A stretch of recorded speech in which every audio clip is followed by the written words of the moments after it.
Di atas podium berdiri sang raja menyiarkan bahwa dialah Byron Roach Durkan. Raja dari kerajaan Durkan itu mengumumkan perceraiannya dengan Arona Salia dan menyatakan bahwa wanita itu bukan lagi seorang ratu, yang artinya wanita itu tidak lagi memiliki tempat di istana ini. Dia menambahkan bahwa karena Arona masih merupakan penduduk kekaisaran, dia harus meninggalkan istana dan kembali ke tanah airnya. Sang raja lalu menyerahkan surat cerai padanya. Dia berkata bahwa dia sudah menyiapkan satu gerobak tua untuk Arona.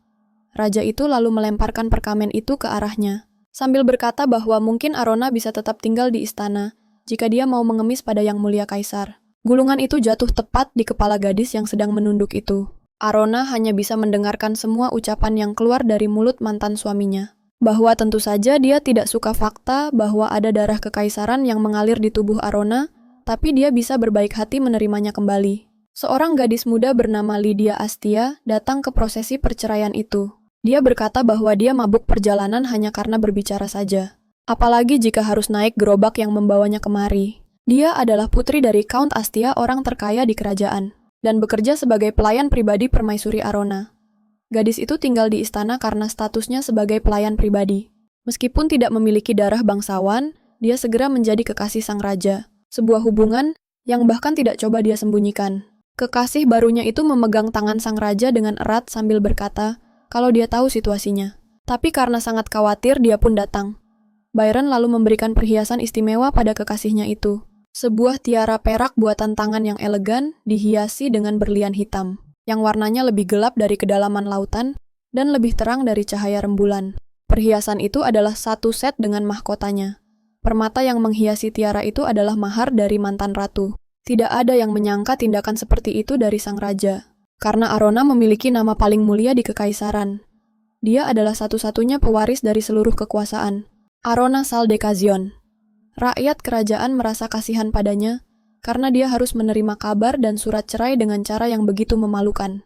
Orang-orang berbisik bahwa jika dilihat dari darahnya, dia berasal dari kelas yang lebih mulia daripada wanita pilihan yang baru.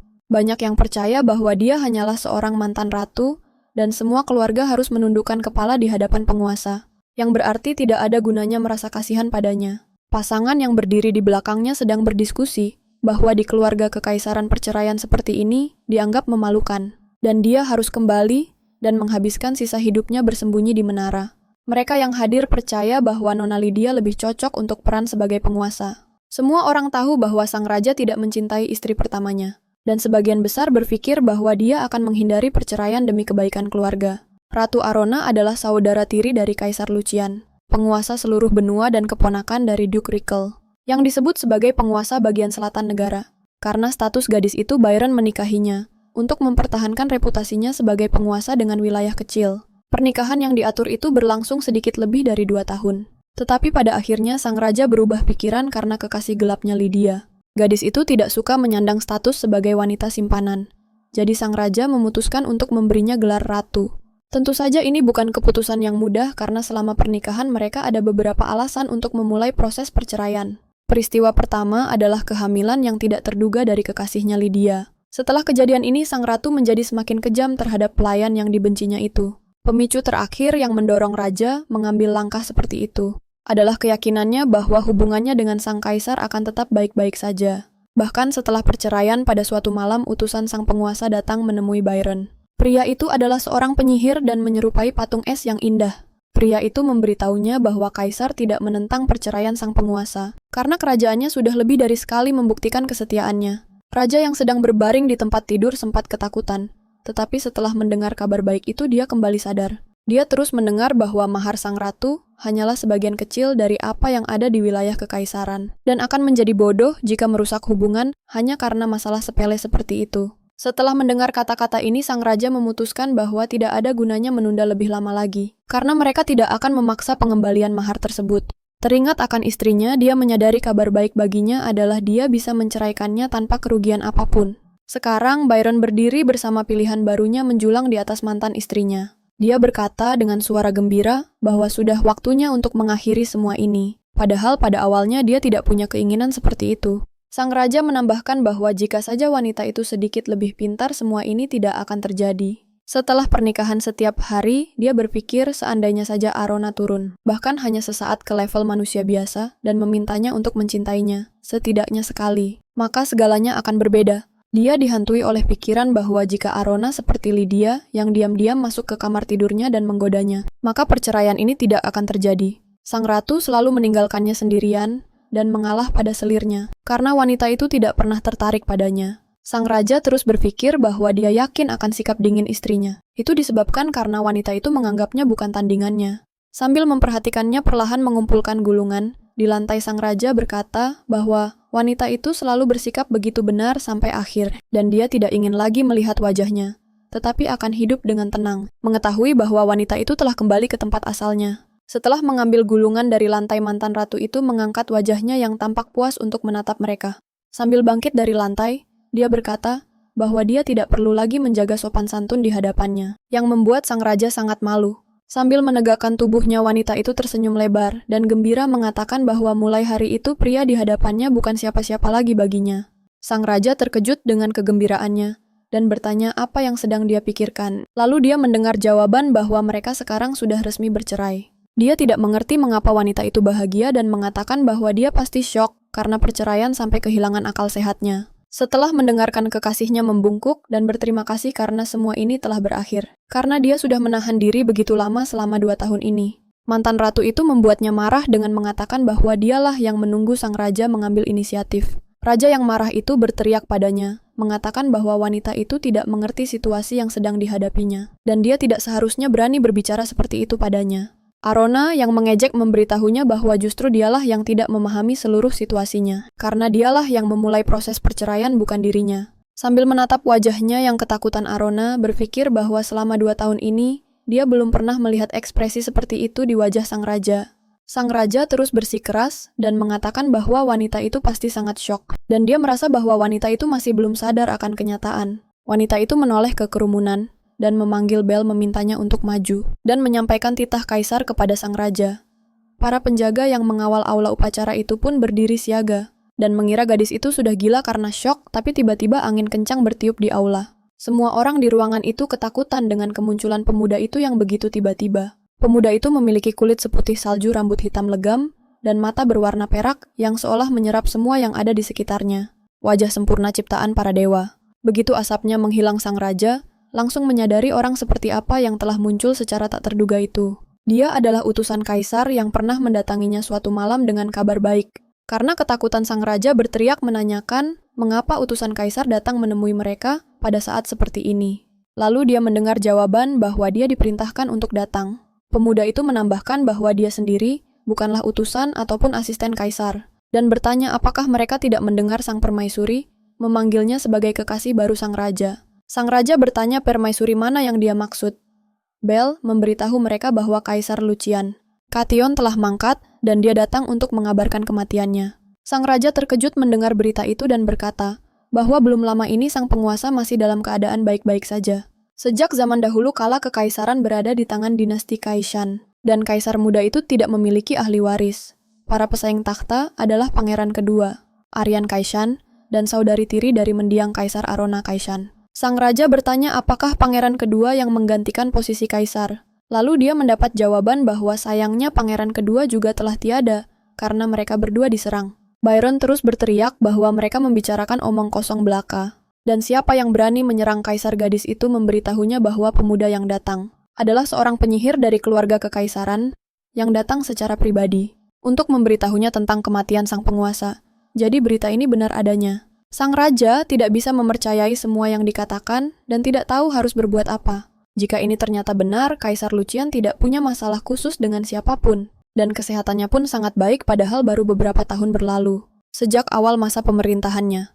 Suatu hari ketika kepala pelayan membantunya berpakaian, dia memberitahunya bahwa akhir-akhir ini, dia punya terlalu banyak urusan di luar kekaisaran, dan keesokan paginya dia diserang. Merasa sangat ketakutan. Sang raja bertanya siapa yang akan naik takhta, yang mana dia mendapat jawaban bahwa kandidat kedua untuk takhta juga tidak meninggalkan ahli waris. Jadi takhta akan diwariskan ke anggota keluarga berikutnya. Penyihir kekaisaran itu menambahkan bahwa menurut kontrak pernikahan sang suami akan mewarisi banyak hal yang seharusnya menjadi hak istrinya. Sambil menatap gadis yang tampak puas itu, Bel menambahkan bahwa ini bukan hanya tentang mahar atau properti sang ratu. Sambil menatap pasangan yang baru saja bersatu itu, pemuda itu menambahkan bahwa gelar itu juga akan berlaku untuk sang raja. Ini berarti bahwa penguasa kekaisaran berikutnya seharusnya adalah Byron sendiri, jika saja dia tidak menceraikan istrinya lebih dulu. Sang raja jatuh terduduk tidak percaya dengan apa yang telah ia perbuat, dan kekasih barunya mencoba menenangkannya. Tiba-tiba dia tersadar bahwa jika saja dia menunggu 1 hari lagi, dia akan memiliki seluruh benua untuk dirinya sendiri. Pemuda itu menambahkan bahwa karena perceraian itu terjadi, sebelum kematian kaisar diumumkan, maka orang lain yang akan menggantikan posisi penguasa. Penyihir kekaisaran itu menatap sang gadis mengulurkan tangannya dan berkata bahwa penguasa benua berikutnya adalah Yang Mulia Permaisuri Arona Salier de Kaisan. Lalu dia menatap tajam ke semua orang di istana dan berkata bahwa jika dia ada di posisi mereka, dia akan menundukkan kepalanya. Sang raja tak habis pikir bagaimana ini bisa terjadi padanya, dan masih tidak percaya dengan kata-kata penyihir itu. Mantan ratu itu tertawa terbahak-bahak dan bertanya pada mantan suaminya apakah dia sudah mendengar semuanya. Dia menyarankannya untuk menunjukkan rasa hormat yang sepantasnya kepada penguasa baru kekaisaran dengan menundukkan kepalanya, lalu bangkit dari posisi berlututnya. Byron masih menyangkal apa yang terjadi mengatakan bahwa ini semua tidak mungkin terjadi. Raja itu tiba-tiba menerjang ke arahnya, berteriak bahwa wanita itu tidak mungkin menjadi seorang permaisuri, karena baru saja kemarin dia hanyalah Ratu Darkan. Mantan istrinya itu tersenyum sinis memberitahunya bahwa, sesuai dengan pesan dari mendiang kaisar, dia telah menjadi penguasa baru benua ini, dan memerintahkannya untuk tidak berpura-pura tidak mendengar apapun. Raja itu terpaku. Tubuhnya tidak mau menurutinya dan kekasih barunya mencoba segala cara untuk menenangkannya. Kesabaran Arona sudah habis, dan berkata bahwa jika begitu sulit baginya untuk menunjukkan sopan santun, maka dia harus mengembalikan semua mahar yang dibawanya. Saat dia hendak pergi, dia memerintahkan agar sebuah gerobak segera disiapkan, yang terisi penuh dengan emas yang dia bawa saat tiba 2 tahun lalu. Wanita itu menambahkan bahwa seperti yang dikatakan raja, dia harus meninggalkan istana sebelum hari ini berakhir. Jadi raja harus segera melaksanakan perintahnya. Ketakutan Byron merasa seolah-olah semua yang terjadi di sekitarnya hanyalah mimpi atau mungkin mimpi buruk yang nyata. Melihat kebingungan di wajah raja sang permaisuri dengan kasar bertanya apakah dia tuli. Dia juga menambahkan bahwa mereka sudah bercerai, dan bertanya apa dia benar-benar tidak akan mengembalikan maharnya. Setelah akhirnya berhasil mengendalikan diri, Raja Malang itu teringat bahwa kaisar telah mengiriminya sebuah pesan. Dia berkata bahwa penyihir itu memberinya surat ini, mengatakan bahwa keluarga kekaisaran tidak menginginkan konflik dan dia boleh menyimpan mahar itu untuk dirinya sendiri. Bell berkata bahwa dia tidak pernah mengatakan hal seperti itu, tetapi hanya mengutip bahwa bodoh sekali jika merusak hubungan di antara mereka hanya karena masalah sepele. Sambil melindungi permaisuri baru dengan tubuhnya, pria itu menambahkan bahwa tampaknya Raja Darkhan bukanlah orang yang tanggap dan seharusnya dia menjelaskan dengan lebih baik. Menatap tajam ke arah Byron, dia berkata bahwa jika raja ingin kepalanya tetap menempel di lehernya, maka setelah perceraian, dia harus menyerahkan maharnya. Raja itu kembali terdiam dengan mulut ternganga, tidak bisa menemukan kata-kata untuk menjawab. Dia kembali jatuh tersungkur ke lantai, kehilangan sisa kekuatannya yang sangat menakutkan. Selirnya yang sedang hamil itu. Kini Arona berdiri menjulang di atas orang-orang bodoh ini memerintahkan agar dalam waktu 1 jam di hadapannya sudah harus ada gerobak yang terisi emas sampai penuh. Dan jika harta di perbendaharaan tidak cukup, maka permata dari dinding dan atap istana harus dicopot. Dan jika itu pun belum cukup, maka mereka harus melelehkan semua perhiasan dan pedang para penjaga mereka. Raja mencoba menghentikannya, tetapi permaisuri baru itu menambahkan bahwa bahkan jika masih ada ruang kosong setelah taktanya dan mahkota mereka dimasukkan ke dalam gerobak, mereka harus memotong rambut Lydia dan rambutnya untuk mengisi kekosongan itu. Wanita itu berbicara dengan tenang dan dingin, sehingga kata-katanya menggema keras di seluruh dinding istana yang sebentar lagi akan menjadi kosong. Dia tidak lupa dengan berlian hitam milik ibunya yang juga merupakan bagian dari maharnya, dan kini menghiasi mahkota mantan suami dan selirnya. Setelah menyelesaikan perintahnya, dia memanggil asistennya penyihir kekaisaran untuk mendekat. Pria itu menghampiri pasangan yang terduduk di lantai dan berkata bahwa mereka harus melakukan semua yang Mulia Permaisuri inginkan. Lydia mencoba bersembunyi di belakang punggung Raja Bell Model, mencoba mencari tahu dari kekasihnya apa maksud semua ini. Bell dengan tajam mengulurkan tangannya ke kepala selir raja meraih mahkota itu, dan dengan gerakan cekatan melepaskannya dari kepalanya. Gadis itu berteriak kaget, dan Byron bertanya, apakah semuanya baik-baik saja dengannya. kemudian menatap penyihir kekaisaran. Dia mengatakan bahwa dia adalah orang yang tidak sopan dan kurang ajar. Saat dia berteriak bahwa pria itu tidak punya hak untuk melakukan ini, Belle mencengkeram kerah bajunya dan menariknya ke arahnya tanpa basa-basi. Dia dengan gerakan cepat melepas mahkota raja dengan berlian hitam. Byron menundukkan kepalanya, dan Belle berkata bahwa dia menyebut dirinya seorang penyihir. Tetapi pada kenyataannya, dia hanyalah seorang pesuruh dan perilakunya sudah melampaui batas. Kemudian Byron melompat, wajahnya memerah karena marah dan meneriakinya tentang bagaimana dia berani mengabaikan Raja Dirkhan. Pria itu menjawabnya bahwa dia adalah seorang egois yang mengerikan karena dia memberikan harta bawaan istrinya kepada selirnya. Sambil memegang mahkota di tangannya, penyihir itu menambahkan bahwa dia tidak punya hak untuk marah, dan dengan gerakan tajam menghancurkan mahkota itu berkeping-keping. Pecahannya jatuh ke lantai, menimbulkan suara keras di aula kekaisaran yang sunyi. Hanya Lydia yang berteriak-teriak soal tiaranya. Pria itu dengan menggunakan sihir mengambil 2 berlian hitam yang jatuh dari mahkota pasangan kekasih itu. Dia kemudian pergi ke permaisuri barunya untuk memberikan apa yang seharusnya menjadi haknya. Dia dengan lembut mengambil tangannya dan memberikannya 2 berlian hitam, peninggalan mendiang ibunya. Dengan mata berbinar, penyihir kekaisaran bertanya padanya, apakah dia telah menyelesaikan tugasnya dengan baik. Gadis itu menyentuh wajahnya dan berkata bahwa dia telah melakukan pekerjaan dengan baik dan menyarankan agar mereka meninggalkan istana, mengatakan bahwa dia tidak ingin lagi melihat wajah-wajah bodoh ini. Meninggalkan aula istana, dia berkata bahwa dia sudah tidak sabar untuk melihat harta warisannya. Arona teringat bagaimana suatu malam dia melihat keluar jendela yang menghadap ke istana kekaisaran. Lucian memegang tangannya erat-erat mengatakan kepadanya bahwa ini adalah istananya dan kerajaannya. Kemudian dia menambahkan bahwa sebagai penguasa seluruh benua hidupnya juga miliknya, dan menyuruhnya untuk melupakan semua yang dia impikan, dan bahkan jangan pernah berharap akan takhta. Melirik dengan marah pada saudara tirinya, dia mengingatkannya bahwa dia adalah makhluk tak berdaya yang berada di bawah kekuasaannya setelah kematian kaisar sebelumnya. Kakak tirinya Lucian mengurungnya di sebuah menara kecil istana, dan setelah mencapai usia dewasa, gadis itu dijadwalkan menikah dengan Raja Dirkhan. Persatuan mereka hanyalah pernikahan demi keuntungan, di mana tidak ada tempat untuk cinta, karena suami barunya lebih bahagia karena harta bawaannya daripada dirinya. Yang terpenting adalah berkat pertunangan itu, dia berhasil keluar dari menara kecil itu, dan mendapatkan setidaknya sedikit kebebasan. Jadi dia menutup mata terhadap perselingkuhan Byron. Karena menurutnya dia bisa menahan penghinaan seperti itu, dengan hanya melihat wajahnya beberapa hari sekali. Namun suaminya menemukan seorang selir, yang kepadanya dia bersumpah cinta abadi, dan meminta agar wanita itu selalu menatapnya. Rakyat kerajaan senang melihat bagaimana raja dan selirnya saling cocok satu sama lain di dunia yang indah ini. Satu-satunya yang berlebihan adalah Ratu Arona yang tampak tidak pada tempatnya dimanapun. Sambil memegang gelas di tangannya, dia mendengar suara mengejek Lydia bahwa raja telah menyuruh ratu untuk menunggu dan memegangi gelas mereka.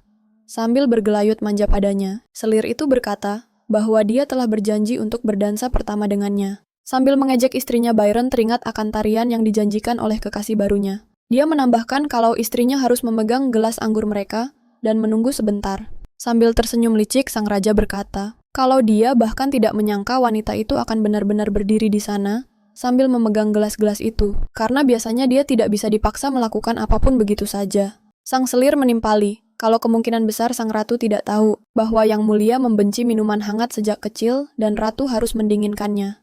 Lydia adalah pelayan pribadi ratu, cinta pertama sang raja, dan juga selirnya. Dan agar bisa terus dekat dengan gadis itu, dia menunjuknya sebagai pelayan. Tepat setelah pernikahan.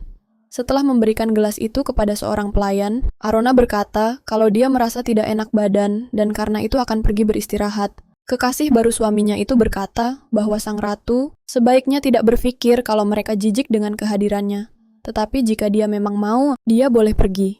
Setelah kata-kata itu, Lydia bergegas ke kursi takhta dan langsung duduk di tempat sang ratu. Raja menambahkan kalau tidak ada lagi tempat duduk dan ratu yang asli harus berdiri yang pastinya sangat sulit. Kembali ke kamarnya, gadis itu tidak percaya kalau dia menikah dengan orang sebodoh itu. Sambil berjalan cepat di sepanjang koridor, dia tidak mengerti kapan semuanya menjadi begitu buruk. Arona mulai teringat bagaimana pada malam pernikahan mereka raja pamit untuk mencari Lydia. Keesokan harinya, dia mengarang cerita bohong tentang malam pernikahan mereka, mengatakan kalau dia tidak melihat sesuatu yang istimewa pada istrinya. Sambil menyeringai sombong, dia memberitahu para penjaga bahwa menurutnya, istrinya adalah yang terburuk dari semuanya. Mendengar kata-katanya sang ratu merasa panas dingin. Dia tidak mengerti bagaimana suaminya bisa mengatakan hal seperti itu. Keesokan harinya pria itu berkata, kalau dia telah mempercayakan Lydia untuk mengelola urusan rumah tangga istana, dan jika Arona butuh sesuatu, dia harus mendapatkan persetujuan dari selirnya. Seminggu kemudian, sang ratu tidak sengaja menginjak rok kekasih, baru suaminya. Setelah itu, raja mendorongnya sambil berteriak kalau wanita pilihannya bisa jatuh.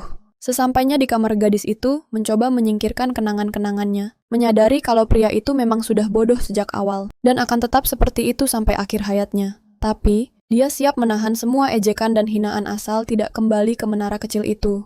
Kakak tirinya membencinya sejak lahir karena ibunya adalah permaisuri Annabel, dan untuk beberapa waktu dia tinggal di Kadipaten Raichau. Ayah mereka fisiknya lemah, dan meninggal tak lama setelah putrinya lahir. Jadi dia berencana untuk hidup tenang, bersama kerabat ibunya. Begitu kakak laki-lakinya mengambil alih takhta kaisar, dia langsung mengurung gadis itu di menara. Itulah sebabnya dia menahan semua kelakuan Byron tidak peduli betapa bodohnya pria itu. Apapun lebih baik daripada hidup terkurung. Ibunya menerima berlian hitam sebagai hadiah dari kaisar saat dia masih remaja. Batu-batu ini sangat terkenal di kalangan bangsawan dan menjadi bagian dari mahar yang dia bawa ke Durkan. Begitu gadis itu melihatnya, di tiara selir suaminya dia diliputi amarah yang luar biasa. Lama-kelamaan amarah itu berubah menjadi ketakutan. Karena Count Estea yang melihat putrinya memakai tiara di samping raja, memutuskan kalau putrinya bisa menjadi seorang ratu. Upaya pembunuhan terhadap Arona pun dimulai. Seringkali ada racun di makanan, dan para pembunuh tiba-tiba menyerang menyelinap ke kamarnya melalui jendela di malam hari. Dia benar-benar menjadi takut, itulah sebabnya dia tidak bisa tinggal dengan tenang di kamarnya. Seiring waktu kastel ini tak ada bedanya lagi dengan menara kecil. Menarik napas dalam-dalam sang ratu tahu dia tidak tahan lagi. Dia tidak tahu apa lagi yang bisa dia lakukan. Saat membuka pintu kamarnya, gadis itu melihat seekor macan tutul seputih salju terbaring di atas karpet di kamarnya. Arona berdiri terpaku mencoba memahami apa yang dilakukan hewan itu di kamarnya. Dia bertanya-tanya apakah ini adalah upaya pembunuhan terhadapnya. Macan tutul seputih salju itu dengan cepat menggerakkan telinganya saat mendengar langkah kaki gadis itu mendekat. Dia menatapnya dengan kekaguman, menyadari dalam hati bahwa ini adalah pertama kalinya dia melihat hewan yang begitu besar dan indah. Berdiri di ambang pintu, dia diam-diam mengagumi keindahan hewan yang datang entah dari mana itu. Macan tutul itu menggeram dalam tidurnya, dan gadis itu sadar bahwa hewan itu tetaplah berbahaya. Dia memutuskan bahwa kepalanya pusing karena kelelahan. Arona memutuskan untuk keluar ke koridor untuk memanggil bantuan. Tapi tiba-tiba macan tutul itu membuka matanya. Sang ratu hanya sempat berpikir sejenak bahwa hidupnya akan berakhir begitu cepat. Hewan yang tampak menggemaskan itu menjatuhkannya ke lantai. Begitu berada di atasnya, hewan itu menggeram tepat di depan wajahnya. Sambil memejamkan mata, gadis itu mencoba untuk tidak memikirkan fakta bahwa kematian mendadak akan menimpanya. Beberapa detik kemudian bukan lagi seekor macan tutul yang menjulang di atasnya. Terbaring di lantai, dia malah melihat seorang pemuda tampan. Dia memandangi orang asing itu dari ujung kepala sampai ujung kaki, mencoba mencari tahu siapa dia. Dia sadar bahwa orang asing misterius itu adalah seorang penyihir tingkat tinggi. Dia mampu berubah wujud menjadi makhluk dewata. Pria itu dengan tegas bertanya padanya apakah dia Arnoa Saldekezion atau bukan. Sambil berpaling darinya, pria itu merogoh sakunya mengeluarkan sebuah bungkusan kecil. Dia berkata bahwa pembicaraan mereka akan berlangsung singkat. Ternyata itu adalah surat dari temannya yang mengatakan bahwa jika dia ingin meninggalkan kerajaan temannya itu, akan dengan senang hati mencarikan alasan. Pengirim misterius itu ternyata adalah penyihir Anakin yang berusaha sekuat tenaga untuk membantu temannya dalam situasi sulit. Pria berambut gelap itu berkata bahwa mereka pernah bertemu di akademi dan menyarankannya untuk membaca surat itu sampai selesai. Surat itu mengatakan bahwa kaisar dan ahli warisnya telah dibunuh secara brutal. Disebutkan juga bahwa temannya telah mengiriminya sebuah hadiah. Dia mengirimkannya dengan harapan agar gadis itu bisa memanfaatkannya dengan baik. Di akhir surat dia dengan tulus mendoakan semoga dia beruntung. Dia berkata bahwa dia menunggunya di kastel kekaisaran.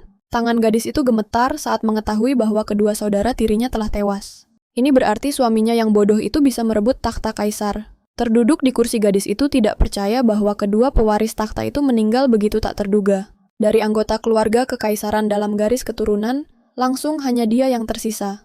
Kekaisaran seharusnya jatuh ke tangannya. 2 tahun lalu dia menikahi Raja Durin dan bersumpah bahwa semua yang dimilikinya akan menjadi milik suaminya. Semua gelar yang seharusnya menjadi miliknya juga akan jatuh ke tangan suaminya. Saat itu kaisar memiliki seorang pewaris, dan dia tidak pernah menyangka bahwa gelar itu akan jatuh padanya. Membayangkan suaminya yang idiot itu bisa menjadi seorang kaisar membuatnya pusing kepala. Penyihir yang telah mengawasinya selama ini bertanya apakah dia dekat dengan saudara-saudaranya, karena dia terlihat lebih marah daripada sedih dengan berita itu.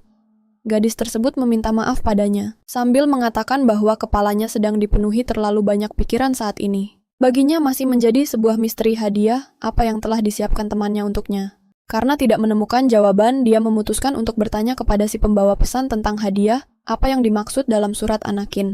Pria itu juga bingung karena dia merasa tidak harus membeli apapun sebelum datang menemuinya. Sambil duduk di hadapannya, dia bertanya, apakah sebuah hadiah benar-benar bisa menghiburnya? Yang dijawabnya bahwa memang begitulah yang tertulis di surat meskipun wajahnya menunjukkan ketidakpuasan. Penyihir itu berkata bahwa dia tidak diberi hadiah apapun untuk diantarkan. Merenungkan situasi tersebut, dia berpikir bahwa temannya tidak mungkin mengiriminya pesan yang tidak berarti seperti ini.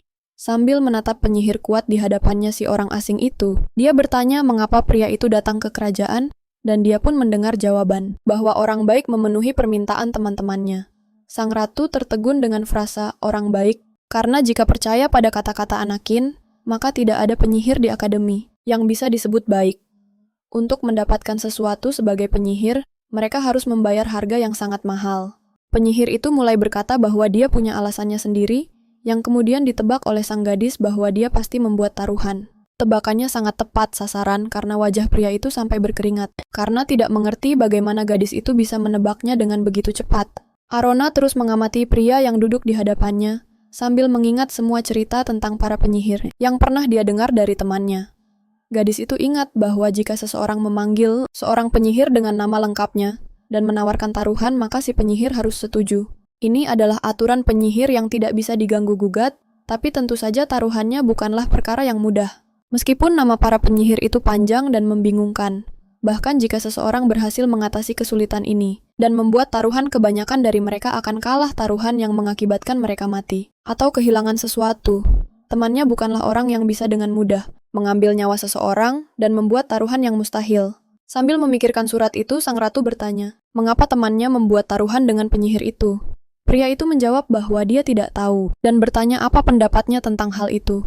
Surat Anakin mengabarkan kematian kaisar, karena ini adalah tanggung jawab pemilik menara penyihir. Pikirannya tidak bisa lepas dari kata-kata seperti hadiah dan semoga beruntung, karena tidak ada hal baik dalam semua ini. Akhirnya gadis itu menyadari bahwa orang asing yang duduk di hadapannya adalah pemilik menara penyihir. Pria itu menambahkan bahwa teman mereka berdua tidak berbohong saat dia berkata kalau adik tiri kaisar sangatlah pintar. Dia kemudian berkata bahwa karena kaisar telah tiada, dia harus memberitahu pewaris takhta berikutnya dan bertanya di mana dia bisa menemukan Byron. Saat itulah dia sadar bahwa Anakin telah membuat taruhan agar kepala penyihir itu menemuinya terlebih dahulu. Gadis itu bertanya, apakah pria itu bisa membantunya? Yang dijawabnya bahwa memanggil penyihir dengan namanya saja tidak cukup. Sang ratu mengajaknya untuk membuat taruhan, yang membuat orang asing itu bertanya padanya, bagaimana dia bisa tahu nama pemilik menara penyihir? Tanpa diduga gadis itu dengan lantang mengatakan bahwa namanya adalah Belkarianas Dion, Asgol Rupaleshan Furchen Nerdi. Penyihir itu terkejut karena gadis itu mengetahui nama lengkapnya, nama yang begitu rumit dan mampu mengucapkannya dengan benar pada percobaan pertama. Tetapi gadis yang menyeringai itu menyebut namanya lagi sambil mengatakan bahwa namanya biasa disingkat menjadi Bel. Pria itu dengan cepat menyadari bahwa teman mereka berdua telah menuliskan nama lengkapnya di dalam surat dan sang ratu tidak berhenti sampai di situ dan menawarinya sebuah taruhan. Sambil bangkit dari meja wanita itu berkata bahwa dia tidak ingin suaminya mewarisi takhta kekaisaran. Sambil tersenyum licik, dia menambahkan bahwa dia ingin kemenangan hanya menjadi miliknya. Sambil melemparkan surat itu ke meja, calon permaisuri itu mengumumkan bahwa dia akan bercerai dan mengambil takhta yang menjadi haknya. Selama dia dikurung, dia harus tetap diam untuk waktu yang lama. Tentang fakta bahwa para pelayan yang dicurigai melakukan pelanggaran sekecil apapun atas penahanannya, menghilang dan tidak ada yang tahu apa yang terjadi pada mereka. Kaisar tidak hanya melampiaskannya pada para pelayan, tetapi juga pada adik tirinya sendiri. Setelah pernikahan suaminya Byron mulai mengejeknya, dan Count Estaya mulai mencoba untuk membunuhnya. Arona senang bahwa kakak tirinya Luciano meninggal tanpa meninggalkan ahli waris. Jika mantan suaminya mengetahui hal ini, dia akan segera merebut kekuasaan di seluruh kekaisaran. Gadis itu akan menjadi permaisuri boneka dan akan menderita penghinaan selama sisa hidupnya. Mengambil nasib ke tangannya sendiri, Dia memutuskan dengan tegas bahwa dirinya sendiri perlu menjadi seorang penguasa untuk mewujudkan rencananya. Dia membujuk penyihir kekaisaran untuk mengakuinya sebagai penguasa. Sebagai utusan kekaisaran, Bel adalah master ke-28 dari Menara Penyihir, penguasa wilayah Furshan. Dia adalah putra dari master ke-26, Menara Penyihir Lady Amaryllis. Anak ini terlahir dengan kekuatan sihir terkuat di seluruh dunia. Meskipun penyihir adalah bawahan kekaisaran, mereka tidak menunjukkan diri kepada orang-orang. Jadi sejak lahir anak laki-laki itu dikurung di wilayahnya sendiri, yang bahkan kaisar pun tidak berani ikut campur. Dia dengan patuh memenuhi peran sebagai utusan di bawah sebuah kontrak, yang telah terjalin sejak zaman kuno. Melihatnya, calon permaisuri itu berpikir bahwa ada desas-desus yang cukup menakutkan di sekitar pria itu, bahwa dia masuk akademi pada usia 15 tahun, dan semua orang memanggilnya seorang jenius, yang mampu mempelajari segala macam mata pelajaran. Sebagai siswa eksternal, dia juga ingat apa yang dikatakan temannya Anakin, tentang bagaimana ada satu pria yang benar-benar luar biasa di antara teman-teman sekelasnya. Atas pertanyaannya tentang apa yang begitu istimewa darinya, gadis itu menerima jawaban, bahwa pria itu memiliki karakter yang buruk dan tidak punya teman sama sekali. Dia juga memberitahunya bahwa anak laki-laki itu bertaruh dengan siswa lain, dan kemudian merampas sihir mereka. Kemudian dia bertanya mengapa pria itu belum dikeluarkan dari akademi. Yang dijawab temannya bahwa dia memang sudah dikeluarkan. Setelah semua kejadian itu, Bel kembali dan bertarung dengan pemilik ke-27 Menara Penyihir. Dan dengan itu, dia berhasil merebut kekuasaan untuk dirinya sendiri. Penyihir itu menatapnya dengan menantang, mengatakan bahwa wanita itu sendiri tahu berapa harga dari kesepakatan semacam itu. Dia tidak akan punya keberanian untuk bertaruh dengannya. Arona dengan tenang berkata bahwa tawarannya dalam kesepakatan itu bisa memuaskannya.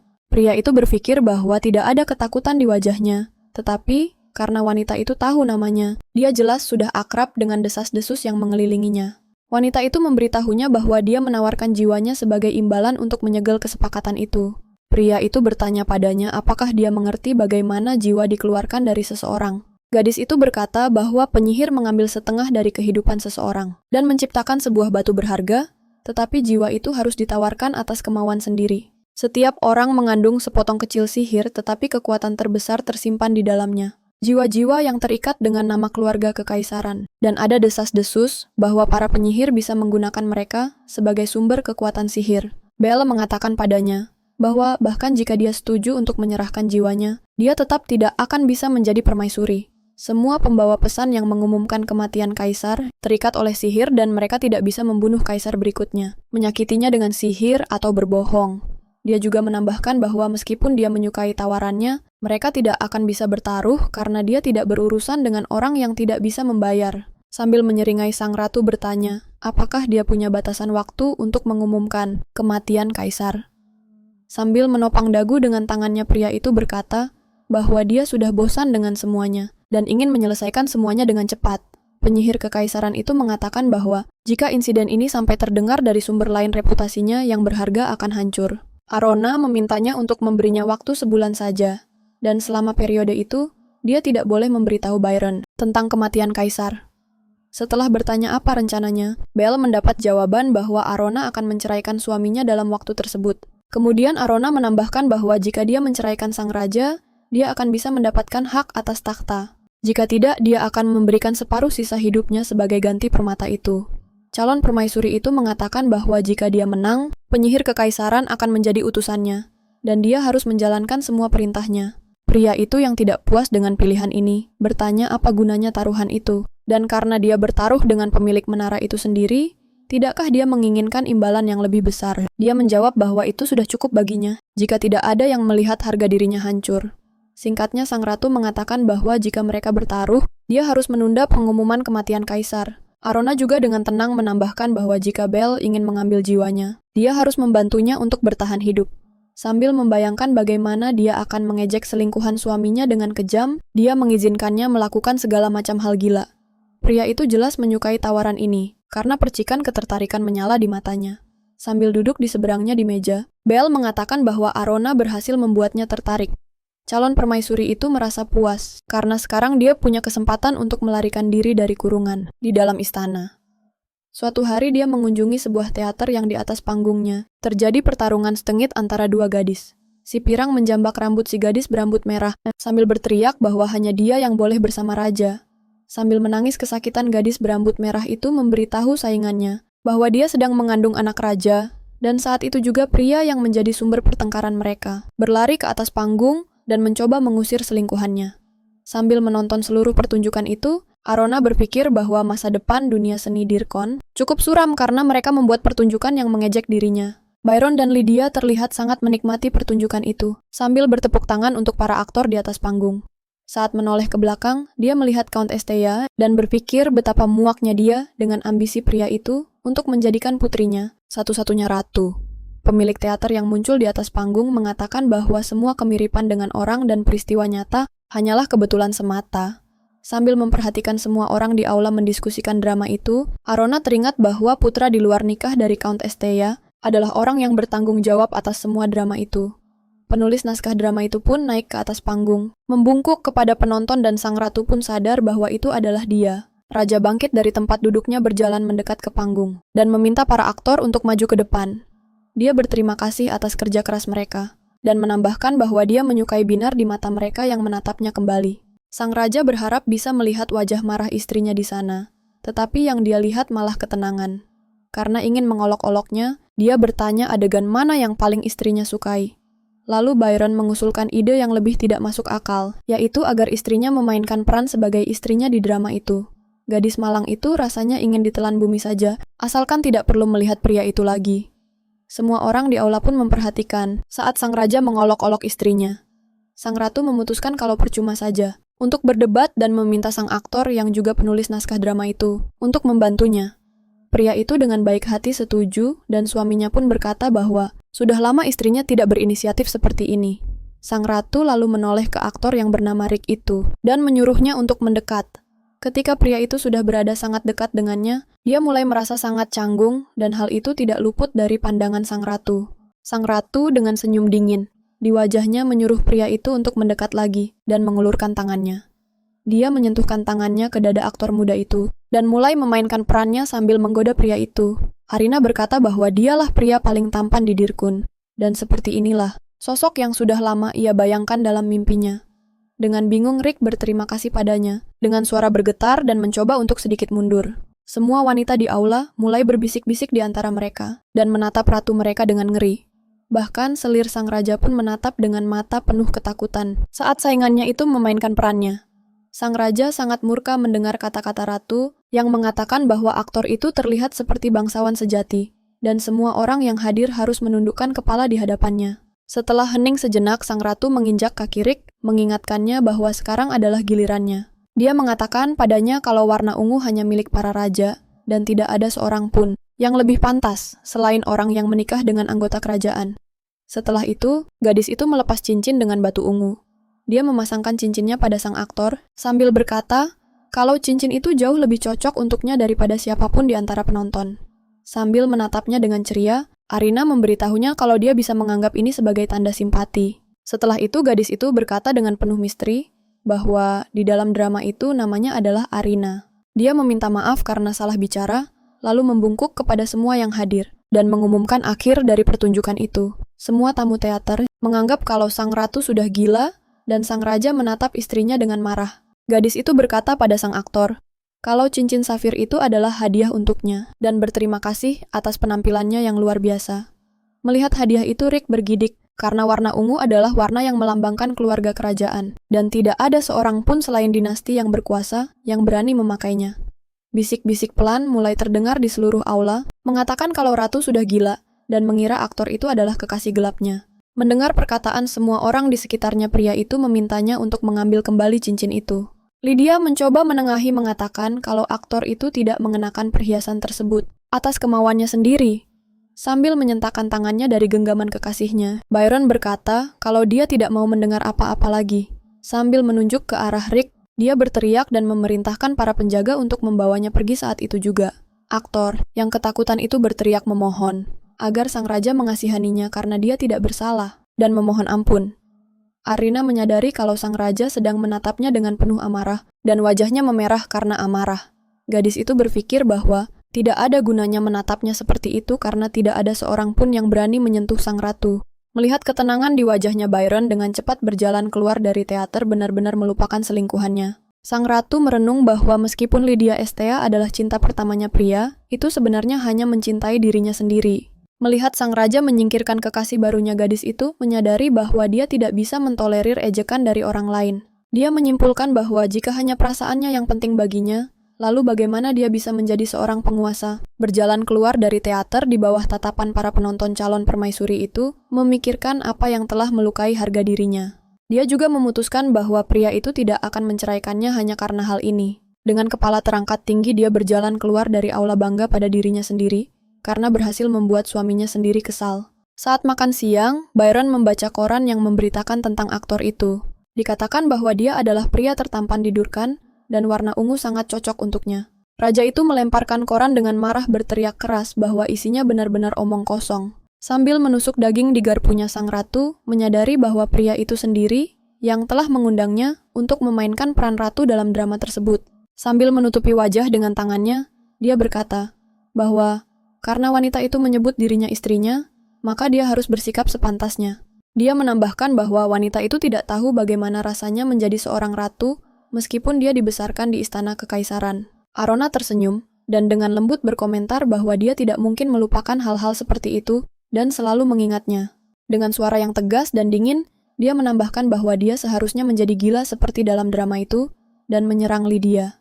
Raja dan selingkuhannya sama sekali tidak menduga ledakan emosi yang begitu tajam dari istrinya.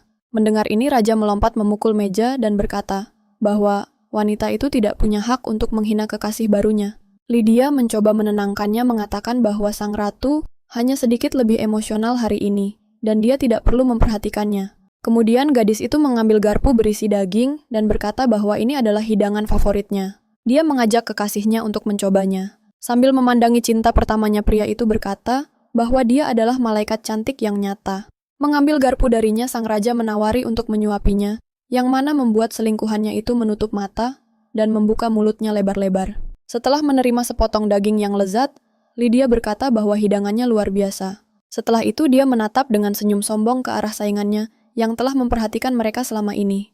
Menyadari bahwa mereka sedang menatapnya, sang ratu tersenyum licik, tetapi tidak mengatakan apapun. Gadis itu dengan tenang berdiri dari meja, berkata pelan bahwa dia harus segera pergi. Saat meninggalkan ruang makan, Arona berpikir bahwa hidangan itu pasti sangat lezat, karena dia telah menambahkan obat pencegah kehamilan ke dalamnya. Suatu hari gadis itu teringat bagaimana suatu kali saat masih kecil dia mendatangi ibunya. Ibunya memberitahunya bahwa dia harus menemukan satu orang yang setia apapun caranya untuk melimpahkan semua kekhawatirannya kepada orang itu. Ibunya kemudian bertanya, apakah dia sudah cukup dewasa? Tetapi Arona menjawab tidak.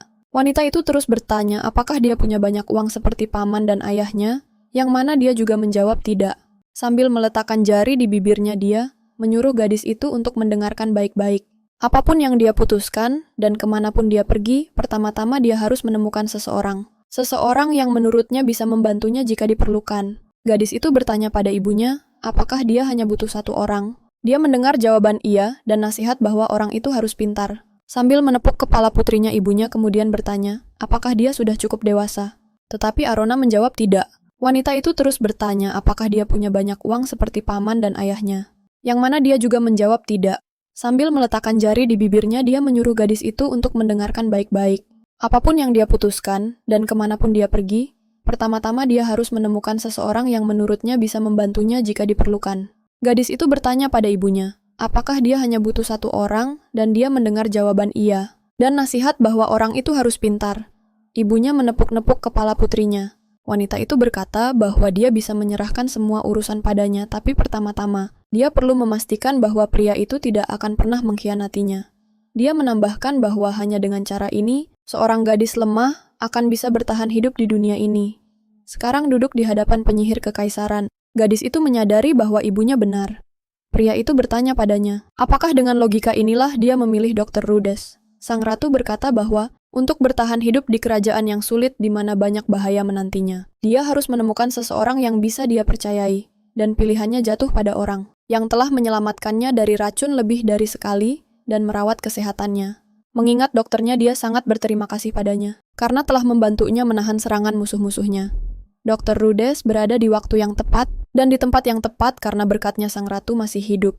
Dokter itu berasal dari keluarga besar yang agak miskin, yang membutuhkan pekerjaan dan penghasilannya. Penyihir itu bertanya apakah dokter kerajaan benar-benar membutuhkan sesuatu, yang mana dia menerima jawaban bahwa wanita itu hanyalah murid dari dokter kerajaan. Ditambah lagi Rhodes menafkahi ibunya yang sakit parah serta adik laki-laki dan perempuannya. Sang ratu membayarnya dengan imbalan yang cukup besar karena telah menyelamatkan hidupnya lebih dari sekali. Arina pernah berterima kasih padanya atas alat kontrasepsi untuk Lydia yang dibuatkan untuknya. Dokter itu terkejut karena tuannya tidak lagi mengkhawatirkan kehamilannya sendiri. Sang ratu berkata bahwa jika dia punya tanda-tanda kehamilan, dia pasti akan khawatir. Dia meminta dokter Rhodes untuk mendiagnosis kekasih barunya, seolah-olah hamil dalam 3 minggu. Murid dokter kekaisaran itu berkata bahwa dia akan menyiapkan obat yang akan membuat tuannya berpikir dia hamil. Lamunannya buyar oleh Belle yang mengatakan padanya bahwa dia ternyata jauh lebih pintar dari yang Belle duga. Gadis itu senang dengan pujian itu, mengatakan bahwa dia sudah bilang kalau dia itu jenius. Pria itu penasaran bagaimana gadis itu masih hidup, karena ada upaya untuk meracuninya lebih dari sekali. Penyihir itu menunjuk jarinya ke arahnya mengatakan bahwa bukan hanya dokter yang bekerja dengan baik di sini, tetapi juga dirinya sendiri. Sambil menunjuk dirinya sendiri dengan jari telunjuk, sang ratu bertanya apakah pria itu benar-benar memujinya. Arina berteriak keras, agar pria itu tidak melebih-lebihkan jasanya, tetapi jauh di dalam hatinya. Dia senang dengan pengakuan seperti itu. Penyihir kekaisaran itu berdiri dari meja dan berkata bahwa hari sudah cukup larut dan sudah waktunya dia pergi. Mendekati jendela dia duduk di ambang jendela, yang mana membuat calon permaisuri itu berteriak, "Kau mau kemana?" Pria itu tanpa berpikir panjang, melompat dari jendela ke tanah yang sangat menakutkan sang ratu. Tetapi ketika dia melihat bahwa pria itu baik-baik saja, dia berpikir bahwa pria itu datang dan pergi sesuka hatinya. Dan bahkan kucing liar pun tidak bertingkah seperti itu. Sesampainya di hutan, Belle berbicara dengan tegas kepada rakun itu tentang betapa lambatnya dia. Hewan itu mendengarkan dengan saksama instruksi yang dikatakan pria itu agar bergerak lebih cepat. Setelah itu, alih-alih seekor rakun, seorang pria berambut merah dengan mata biru cerah berdiri di depan penyihir kekaisaran. Pria muda yang muncul itu berkata bahwa ini sudah keterlaluan, karena mereka sudah lama tidak bertemu dan temannya menyapanya dengan kata-kata seperti itu. Belle dengan tegas mengatakan bahwa baru beberapa hari berlalu, yang mana dia mendengar jawaban bahwa itu adalah 2 hari terlama. Dalam hidup pria berambut merah itu sambil menatap tajam ke arah temannya. Dia menyuruhnya melaporkan informasi yang dibawanya. Mantan rakun itu memberitahunya bahwa dia membawa pesan dari Vercin. Seorang anak laki-laki dari keluarga Ruupin telah menunjukkan gejala di sana. Penyihir kekaisaran itu mengatakan bahwa dia sudah tahu informasi ini dan bertanya apakah ada berita lain. Pria berambut merah itu menyampaikan berita tentang Ratu Arona yang selama kepergiannya berhasil menghancurkan seluruh rombongan teater. Belle tidak percaya dengan kata-katanya, jadi dia bertanya beberapa kali untuk memastikannya.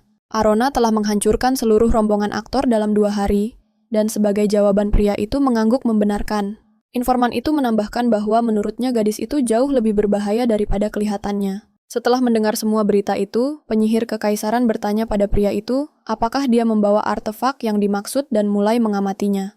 Sambil mencoba mengeluarkannya dari saku, pria berambut merah itu memberikan sebuah kompas kepada Belle. Dia berkata bahwa Anakin selalu mendapatkan artefak bagus begitu benda itu muncul.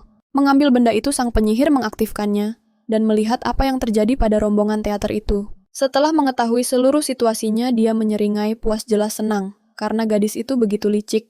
Pria berambut merah itu sangat kagum dengan artefak tersebut sambil mengatakan betapa luar biasanya benda itu. Ternyata dalam wujud rakun dia bisa menyelinap ke dalam teater dan menyaksikan semua yang terjadi dengan mata kepalanya sendiri. Pria itu menambahkan bahwa ini bukan sekadar kecelakaan tetapi sebuah rencana yang sudah dipikirkan matang-matang. Menanggapi hal itu, penyihir kekaisaran berkomentar bahwa gadis itu cukup mampu. Belle berpikir bahwa Arona jauh lebih cocok untuk peran permaisuri daripada si bodoh Luciano. Pria berambut merah itu mendengar suara-suara aneh yang datang dari kastil kerajaan. Dia bertanya pada Tuan Belcarionas, apakah semuanya baik-baik saja karena 4 tentara bayaran telah menerobos masuk melalui jendela yang terbuka. Penyihir kekaisaran itu dengan cepat menyadari bahwa mereka sedang membicarakan jendela kamar calon permaisuri. Pada saat yang sama, sang ratu sedang berdiri sambil membaca sebuah novel yang selalu bisa menghiburnya di saat-saat sulit. Mendengar suara dari jendela, dia berbalik dengan gembira mengatakan bahwa Belle benar-benar telah kembali padanya. Sayangnya, yang dia lihat adalah 3 tentara bayaran dengan pedang tajam yang menyerbunya. Calon permaisuri itu karena ketakutan menjatuhkan buku dari tangannya, yang langsung terkena cipratan darah. Tiba-tiba semua tentara bayaran itu melayang di udara dan tidak bisa bergerak. Mereka diselimuti oleh sihir Belle. Penyihir kekaisaran itu berkata bahwa sepertinya para penjaga kerajaan tidak melakukan tugas mereka dengan benar. Sambil menahan para pembunuh bayaran itu, dengan sihirnya dia bertanya-tanya di mana para penjaga kerajaan. Para tentara bayaran itu berhasil membebaskan diri. Mereka saling memandang dengan gugup, lalu menatap sang ratu yang terjatuh.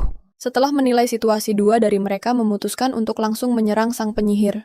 Berdiri di depan mereka, Bel mulai merapal mantra lagi membekukan mereka dalam balok es. Pada saat yang sama dia berpikir bahwa tidak perlu ada pertanyaan. Semuanya sudah sangat jelas. Melihat para penyusup itu perlahan-lahan membeku, pria itu menyimpulkan bahwa mereka adalah para penjaga. Bilah pedang merekalah yang membongkar identitas mereka. Mereka dengan mudahnya menerobos masuk ke kamar di lantai 3 melalui jendela.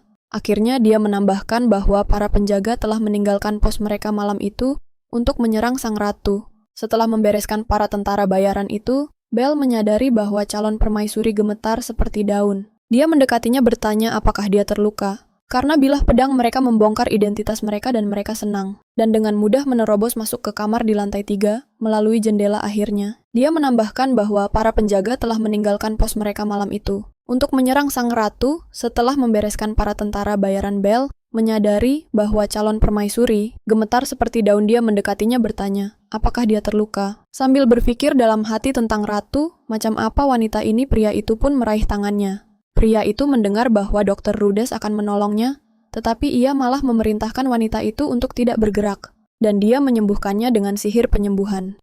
Sambil bangkit dari lantai, penyihir kekaisaran itu bertanya, apakah Count Estaya terlibat dalam masalah ini?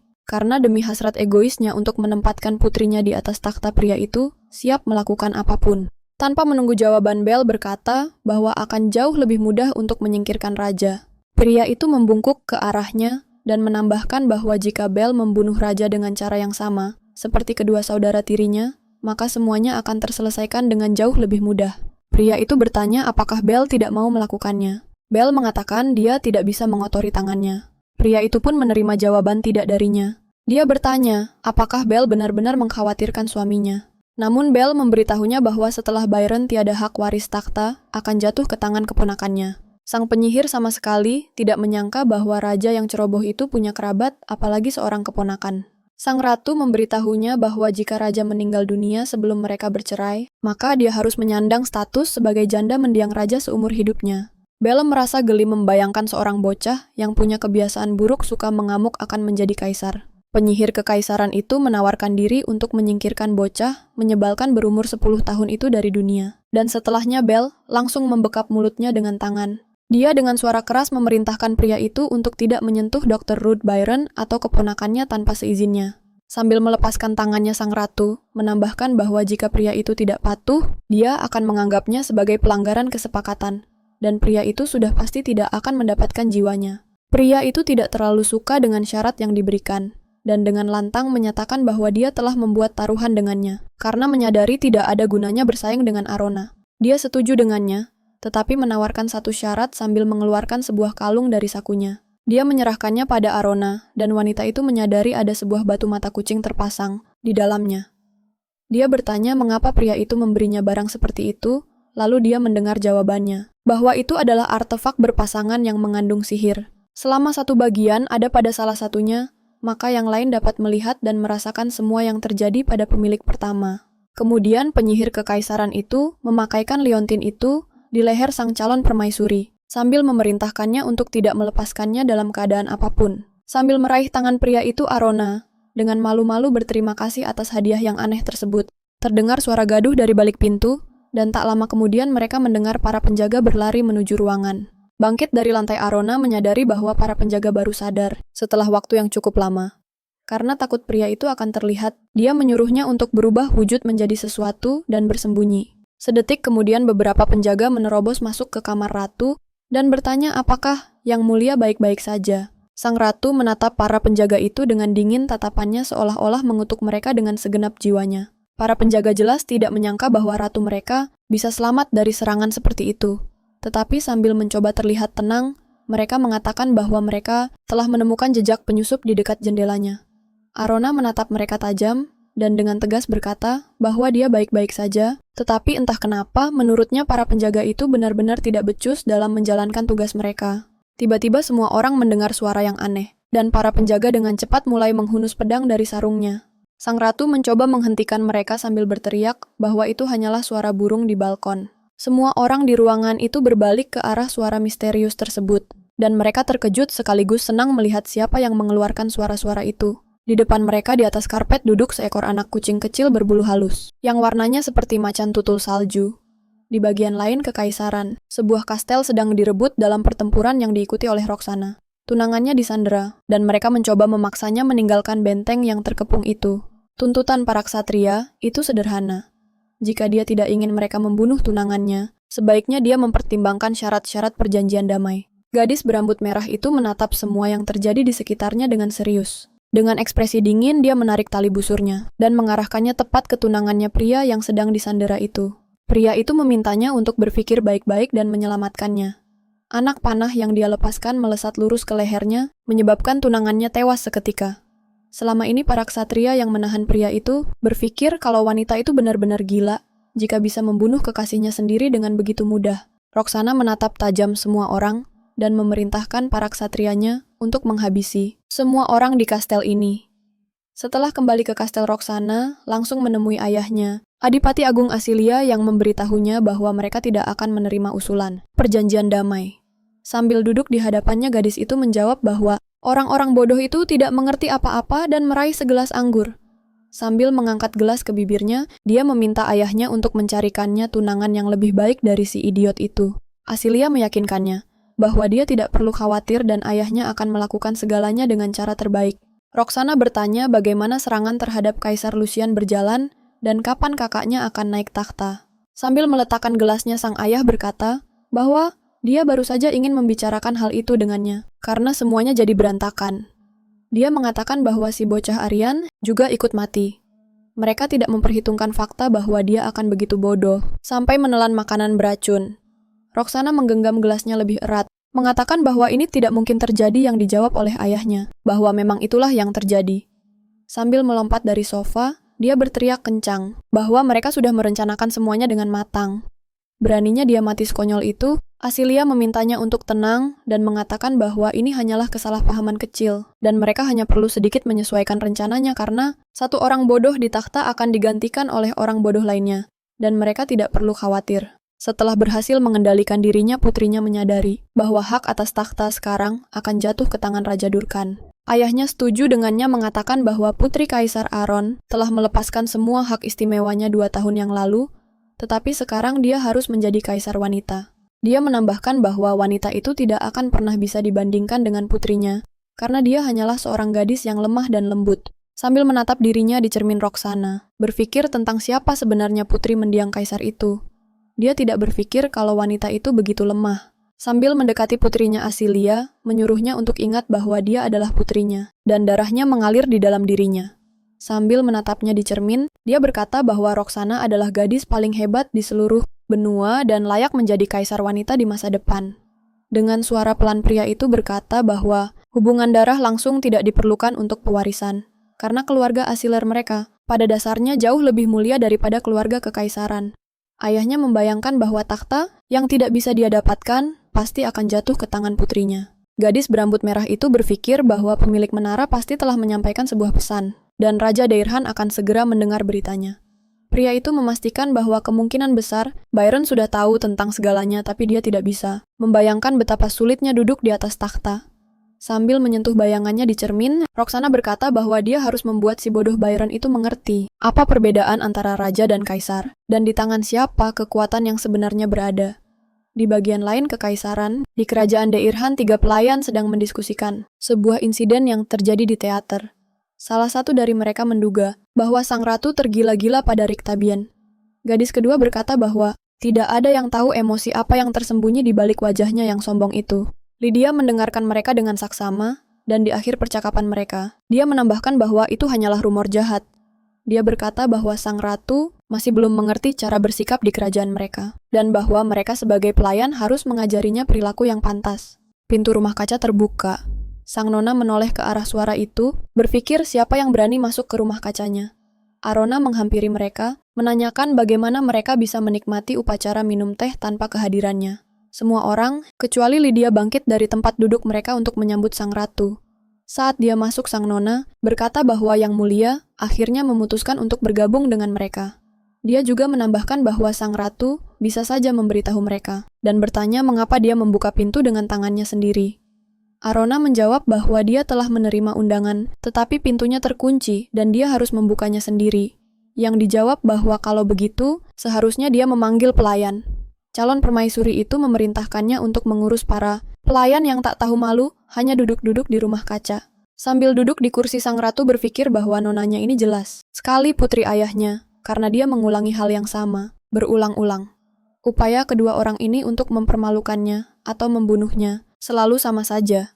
Putrinya itu sering mengundangnya ke upacara minum teh, seolah-olah ingin mentraktirnya makanan aneh atau menunjukkan kekurangannya. Terkadang, dia memberinya gaun yang sudah ketinggalan zaman untuk mengejeknya. Sekarang, Lydia bertanya pada ratunya, apakah dia pernah pergi keluar dengan pakaian yang dia berikan, karena dia sudah berusaha keras untuk menemukan sesuatu yang cocok untuknya. Sang ratu menjawab dengan kasar bahwa dia tidak mau memakainya keluar. Mendengar itu, para pelayan berseru, menanyakan apakah dia benar-benar mengatakan bahwa mereka tidak punya selera. Arona membenarkan dugaan mereka, mengatakan bahwa mereka tidak akan pernah punya selera, dan dia kasihan pada mereka yang malang, karena tidak pernah bisa memilikinya. Dia menambahkan bahwa nonanya bisa memahami fakta ini sendiri jika dia mau melihat gaun kampungannya. Kemudian calon permaisuri itu tersenyum manis dan bertanya racun apa yang mereka selipkan untuknya kali ini. Melihat cangkir yang kosong, gadis itu menyarankan untuk memotong tangan para pelayan jika mereka bahkan tidak repot-repot menuangkan teh untuknya. Salah satu gadis dengan cepat bangkit dari tempat duduknya dan mulai menuangkan teh untuk sang ratu, memintanya untuk tidak marah dan mengatakan bahwa jika dia meminum minuman aromatik ini, suasana hatinya akan segera membaik. Mengangkat cangkir ke wajahnya, Arona menyadari bahwa mereka telah mengoleskan sesuatu pada cangkir itu sendiri karena warna tehnya telah berubah drastis. Dua pelayan yang puas menyaksikan ratu mereka meminum tehnya, sambil berkata bahwa teh itu meninggalkan rasa manis setelah diminum. Sambil mengambil cangkir darinya, gadis itu berkata bahwa jika mereka menyukai minuman mengerikan ini, maka tampaknya indera perasa mereka bermasalah. Lydia tersenyum puas menyodorkan secangkir teh padanya, dan berkata bahwa dia khawatir sang ratu menjadi kurang peka. Lalu dia menambahkan dengan sinis bahwa Yang Mulia hanya menyukai gadis-gadis yang cukup pintar. Arona tiba-tiba berdiri dari kursinya memegang secangkir teh pedas, mengatakan bahwa pelayan tersayangnya begitu memperhatikannya, dan dia harus membalas kebaikannya ini. Gadis itu mencengkeram dagu selir suaminya mencoba membuka mulutnya selebar mungkin. Dia mendekatkan secangkir tehnya ke wajah wanita itu, dan memerintahkannya untuk meminum isinya sampai habis. Karena beginilah cara dia menunjukkan rasa terima kasihnya kepada pelayan yang begitu setia. Sambil membuka mulutnya, calon permaisuri itu mulai menuangkan teh pedas secara perlahan ke dalamnya. Saat cairannya habis, sang ratu menjauh darinya sementara Lydia tersedak dan mencoba menyeka sisa-sisa teh dari wajahnya. Dia tidak langsung sadar bahwa lidahnya tertusuk rasa sakit yang membakar karena teh itu luar biasa pedas. Sementara ketiga dayang itu mencoba mencari cara untuk meredakan penderitaan nona mereka yang sedang hamil. Arona malah menuangkan teh untuk dirinya sendiri. Menyadari hal ini, selir baru itu dengan cepat merebut cangkir dari tangannya dan mulai menyeruput minuman itu dengan rakus. Setelah menghabiskannya sampai tandas, dia menyadari bahwa itu adalah teh yang sama dari teko yang sama. Mengamati semua yang terjadi, sang ratu berkomentar bahwa tampaknya teh itu sesuai dengan selera Lydia. Ibu dari selir raja itu menerobos masuk ke dalam rumah kaca, berteriak menanyakan apa yang terjadi di sana. Melihat putrinya, dia langsung berlari menghampirinya, mencoba menenangkannya dan mencari tahu semua detailnya darinya. Melihat wanita yang masuk itu, Arona berpikir bahwa ibunya telah tiba. Countess Astia sambil memeluk putrinya bertanya dengan suara keras, siapa yang membuatnya jadi begini? Dan dia pun mendengar jawaban bahwa itu adalah ulah ratu mereka. Countess yang marah itu menoleh tajam ke arah Arona dan bertanya, apa yang berani-beraninya dia lakukan? Gadis itu menjawab bahwa dia hanya menyuguhinya teh yang lezat, dan ini adalah imbalan yang pantas diterima putrinya.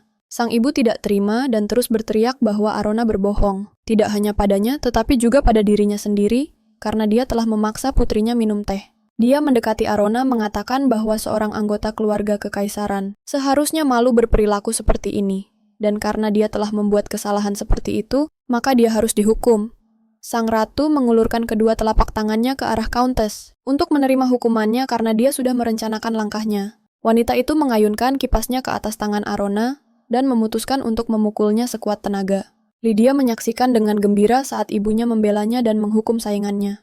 Di saat-saat terakhir, sang ratu dengan cepat menarik tangannya menyebabkan kipas itu mendarat dengan kekuatan penuh di tangan Countess itu sendiri. Karena kaget dan kesakitan, ibu selir itu menjerit marah dan menjatuhkan kipasnya ke lantai. Arona menyarankannya untuk lebih berhati-hati dan memperhitungkan kekuatannya lain kali. Dua anggota keluarga Estea yang tersinggung itu menatap calon permaisuri dengan marah, dan wanita itu menuduh bahwa Arona sengaja menarik tangannya. Dia terus berteriak bahwa selama 2 tahun gadis itu tidak belajar apapun, dan sang ratu pun mengiyakan perkataannya. Countess itu tidak menyangka Arona akan setuju dengannya. Tetapi Arona menambahkan bahwa semua yang dikatakannya memang benar sambil menertawakan mereka. Sang ratu berkata bahwa dia sama sekali tidak belajar apapun, tetapi ada satu hal yang pasti dia ingat. Sambil menatap orang-orang itu dia berkata bahwa ratu seharusnya bertanggung jawab atas ekonomi kerajaan, dan dialah yang seharusnya merekrut dan memecat para pekerja. Countess itu mulai membalas dengan ketus mengatakan bahwa sekarang keadaannya sudah berbeda, dan bahwa dia akan melaporkan semua ini pada Yang Mulia. Sambil melewati ibu majikannya, gadis itu memberitahunya bahwa mulai hari itu dia dipecat dan bisa bebas. Wanita itu bertanya atas dasar apa dia dipecat dan dia pun menerima jawaban, bahwa para pegawai yang tidak becus harus disingkirkan. Sang ratu menambahkan bahwa selama 2 tahun ini mereka menerima gaji yang begitu tinggi, tetapi mereka tidak bisa mengajarinya apapun.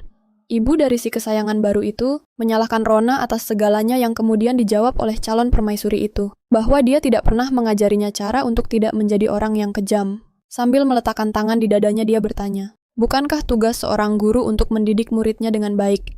Dia menambahkan bahwa karena tidak pernah diajari apapun, dia harus menyelesaikan apa yang telah dia mulai dan pergi. Gadis itu mengambil cangkirnya dan mulai menyiramkan teh ke kepala majikannya sambil berkata bahwa dia sangat menikmati upacara ini. Dua pelayan lainnya hanya diam-diam menyaksikan semua yang terjadi. Sementara teman mereka meminta diambilkan air sambil melihat Rona pergi. Mereka berbisik satu sama lain bahwa dia tidak seperti ratu yang mereka kenal. Keluar dari rumah kaca sang ratu merasakan kelegaan yang luar biasa dan sangat puas dengan dirinya sendiri. Sambil berjalan melewati taman, dia memetik setangkai mawar dari salah satu semak dan memutuskan untuk menikmati aromanya. Selama ini tindakan gadis itu diamati oleh 2 penyihir yang bersembunyi di taman kerajaan di balik perisai sihir. Belle mengawasinya melalui artefak sihir dan tanpa sadar tertawa, dan temannya memintanya untuk lebih tenang. Dia menambahkan bahwa sihir penyembunyiannya ada batasnya, dan dia tidak bisa menyembunyikan suara mereka sepenuhnya. Penyihir kekaisaran itu berkata bahwa jika seorang pria tidak suka latihan, maka dia harus memberitahunya tentang hal itu. Pria itu juga menambahkan bahwa upacara teh tadi sangat lucu, tapi sayangnya muridnya tidak melihat apapun, dan karena itu tidak akan mengerti. Penyihir itu memberitahunya bahwa muridnya tidak perlu peduli tentang ini, dan juga menambahkan bahwa calon permaisuri itu adalah gadis yang cukup menarik. Melihatnya di dalam amulet Belle berkata bahwa dia sangat terkejut, bagaimana dia berhasil menahan diri dengan karakter seperti itu.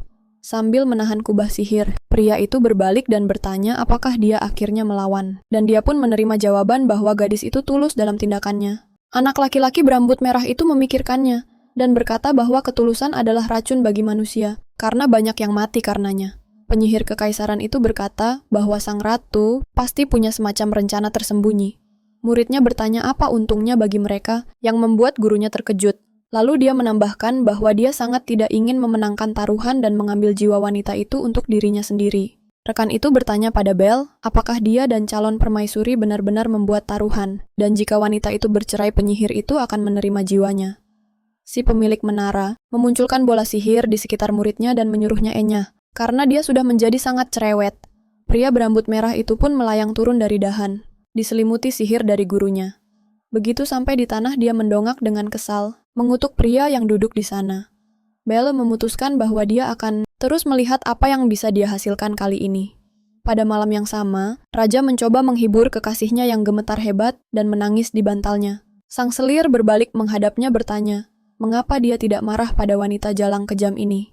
Karena dia sendiri mendengar apa yang Ratu lakukan padanya. Dan dengan marah Byron, menyatakan bahwa dia akan melakukan segala cara untuk menghukum istrinya. Sambil menyeka air matanya, Lydia bertanya mengapa mereka tidak menyingkirkannya sekarang, menyiratkan bahwa perasaan Raja padanya tidak seperti dulu lagi. Raja memeluknya dengan lembut mengatakan bahwa gairah barunya adalah cinta pertama dan terakhirnya. Dia menambahkan bahwa tidak mudah untuk menceraikan anggota keluarga kekaisaran, dan dia berpura-pura mengatakan bahwa dia dengan tulus tidak mengerti mengapa takdir begitu kejam pada mereka. Sambil terus terisak, gadis itu berkata bahwa raja tidak bisa begitu saja membiarkan ratu lolos dari semuanya. Sambil menyentuh wajahnya, Byron berkata bahwa dia tidak akan membiarkannya begitu saja karena ratu telah membuatnya menangis. Dia meyakinkannya bahwa di festival roh yang akan datang istrinya akan mengerti betapa besar kesalahan yang telah dibuatnya. Sambil tersenyum jahat, raja menambahkan bahwa dia berjanji festival itu akan menjadi tontonan yang luar biasa. Festival pun tiba, dan semua orang yang hadir berbisik-bisik tentang betapa kunonya gaun yang dikenakan ratu. Semua wanita membicarakan bahwa ratu telah bertindak terlalu jauh di upacara minum teh, jadi suaminya memilihkan pakaian ini untuknya. Arona tanpa sadar mendengarkan mereka berpikir bahwa mereka semua mengobrol, tanpa memikirkan sopan santun sama sekali. Lagu pertama festival berakhir, dan semua orang bertepuk tangan dengan meriah untuk pasangan yang paling serasi itu. Di tengah aula berdirilah sang raja dalam pelukan selirnya, yang kepadanya dia berkata bahwa mereka diciptakan untuk satu sama lain, karena sang selir menari dengan indah. Yang dijawab Lydia bahwa itu semua berkat raja yang menjadi guru dan pasangannya. Sang istri mendekati pasangan itu, membungkuk dan dengan tenang menyapa raja. Suaminya menatapnya dengan seringai, mengatakan bahwa pakaiannya sangat cocok untuk ratu yang kaku. Dia mengatakan padanya bahwa sepertinya Arona agak tidak nyaman mengenakannya, dan dia terlihat persis seperti mendiang neneknya, yang galak. Ratu mengambil leontin yang tergantung di lehernya, berpikir dalam hati bahwa dia ingin pemilik menara itu menyaksikan situasi ini. Sebelum perjamuan, gadis itu sedang mencoba gaun yang diberikan oleh suaminya ketika seekor anak kucing mendekatinya. Dia berbalik memeriksa hewan itu lebih dekat dan bertanya, apakah itu penyihir kekaisaran yang telah datang menemuinya? Seorang pria muda segera muncul di hadapannya dan mengingatkannya bahwa dia telah memintanya untuk tidak melepas kalungnya. Ratu baru saja akan mengenakan perhiasan itu mendengar bahwa jika dia ingin pria itu melindunginya, sampai akhir taruhan mereka dia harus memakainya. Sambil mengenakan liontin itu, dia dengan kesal bertanya, apakah pria itu benar-benar datang hanya untuk ini? Karena dia harus melepas semua perhiasannya sebentar untuk berganti pakaian. Di depan cermin sang penyihir menunjuk ke gaun itu dan bertanya apakah dia akan mengenakan ini ke festival roh. Sambil merapikan rambutnya, Arona berkata bahwa Byron sendiri yang memilihkan gaunnya. Menyuruhnya berpakaian seperti neneknya yang sudah meninggal 100 tahun yang lalu. Belle bertanya apa dia harus pergi dengan pakaian ini dan pria itu menjawab, kalau pakaian normal tidak akan cocok untuk ratu gila dan gaun ini adalah pilihan yang ideal. Tiba-tiba, pemilik menara itu dengan malu-malu memberitahunya bahwa dia sama sekali tidak gila, dan dia tidak mengerti kenapa Belle berkata seperti itu. Gadis itu menjelaskan padanya bahwa mungkin bisa disebut gila. Saat raja mengambil selir dan dia mengatakan pada seorang aktor tampan kalau pria itu baik. Menurutnya juga gila saat dia menghukum seorang pelayan yang telah menghinanya, dan sebagai ratu mengusir seorang guru yang tidak memenuhi tugasnya. Pria itu memberitahunya bahwa ini adalah hal yang normal ketika orang merasakan ketidakadilan, dan memintanya untuk tidak menyebut dirinya gila di hadapannya. Belle menatapnya penuh harap berpikir bahwa selama ini dia menganggap para penyihir itu tidak punya perasaan. Sambil berpaling darinya sang ratu, berjanji tidak akan lagi menyebut dirinya seperti itu karena dia memang tidak gila. Belle bertanya padanya tentang perjamuan dan tentang undangan-undangan yang diberikan kepada para bangsawan yang berpengaruh. Penyihir itu sadar kalau tidak ada gunanya mencoba mendapatkan undangan. Jadi, dia menunjuk mawar yang ada di vas dan meminta bunga itu. Sang ratu berkata, kalau dia butuh bunga, dia bisa memetiknya di tempat lain. Pria itu berkata dengan sangat serius bahwa dia menginginkan mawarnya. Mendengar itu, Belle merasa pria itu bertingkah seperti anak kecil. Sambil mengambil bunga itu, pria itu berkata padanya bahwa dia lebih cantik dari bunga manapun di taman. Dia mengingat semua ini saat sedang berdiri di sebuah perjamuan, di depan sepasang anak muda yang sedang jatuh cinta. Sang raja memberitahunya bahwa hari sudah cukup malam, dan lagi pula dia sudah menentukan pasangan untuk malam ini. Sang ratu mencoba mengatakan kalau dia tidak keberatan, tapi tanpa mendengarkannya, suaminya menyuruhnya mencari pasangan sendiri. Pada saat yang sama, kerabat jauh Byron Marquis Rupert Dane menghampirinya. Para wanita di belakangnya segera mulai membicarakan bahwa pria ini terkenal karena sifat bejatnya dan rela melakukan apa saja untuk mendapatkan yang dia inginkan. Pria itu membungkuk padanya sambil berkata bahwa suatu kehormatan baginya untuk menjadi pasangannya, lalu Belle menyatakan bahwa dia tidak sudi berada di dekatnya. Orang-orang berpikir kalau sang ratu sama sekali tidak bisa berdansa, sehingga memaksa Yang Mulia untuk mencari pasangan yang lebih sensitif dan lembut, yaitu Lady Lydia yang tidak jauh dari Belle. Markis itu berkata akan membantunya rileks, lalu menambahkan bahwa tidak ada yang bisa menyelinap pergi darinya. Begitu saja bahkan gadis yang kaku dan tertutup sekalipun. Sambil memegang pinggangnya, Rupert berkata bahwa dia sedang membicarakan yang mulia dan bukan orang lain. Dia mendekat ke wajah Belle, mencoba menariknya sambil mengatakan bahwa mulai sekarang Belle akan menjadi miliknya. Tapi sebelum dia selesai bicara pria, itu merasakan sakit yang tajam karena seseorang menjambak rambutnya dengan keras ke bawah. Sang ratu memegangi kepalanya dan bertanya padanya, apa susahnya meninggalkannya sendirian? Sambil melihatnya kesakitan, dia menambahkan bahwa bocah sepertinya sulit disebut sebagai pria sejati. Sambil mendekatinya, calon permaisuri itu berkata bahwa dia tidak beruntung, karena akhir-akhir ini dia sudah menjadi bajingan. Tiba-tiba dia mengangkat kakinya dan menginjak kaki pria itu dengan sekuat tenaga. Raja yang marah pun ikut campur dalam adegan ini dan bertanya apa yang dia lakukan pada tamunya. Sang ratu menyadari bahwa Marquislah yang pertama kali mulai bersikap terlalu lancang. Byron mengatakan kepadanya bahwa itu hanyalah lelucon dan ratu sudah gila karena bereaksi seperti itu. Sambil mengejek suaminya, dia mempersilakannya untuk menghukumnya sepuas hati. Sang raja bertanya bagaimana bisa dia punya keberanian untuk menertawakannya. Menurutnya ratu sudah mulai lupa diri terlalu mengandalkan keluarga kekaisarannya. Saat mengatakan semua ini, dia melihat dua pelayan membawa seember penuh air. Arona tiba-tiba mendengar seseorang di atasnya berbisik tentang cara cepat menumpahkan ember itu. Gadis itu memutuskan untuk mengikuti permainan mereka demi mengukuhkan anggapan bahwa dirinya gila. Tapi begitu ember itu ditumpahkan, seseorang melemparkan jubah ke atasnya, mencegahnya basah kuyup.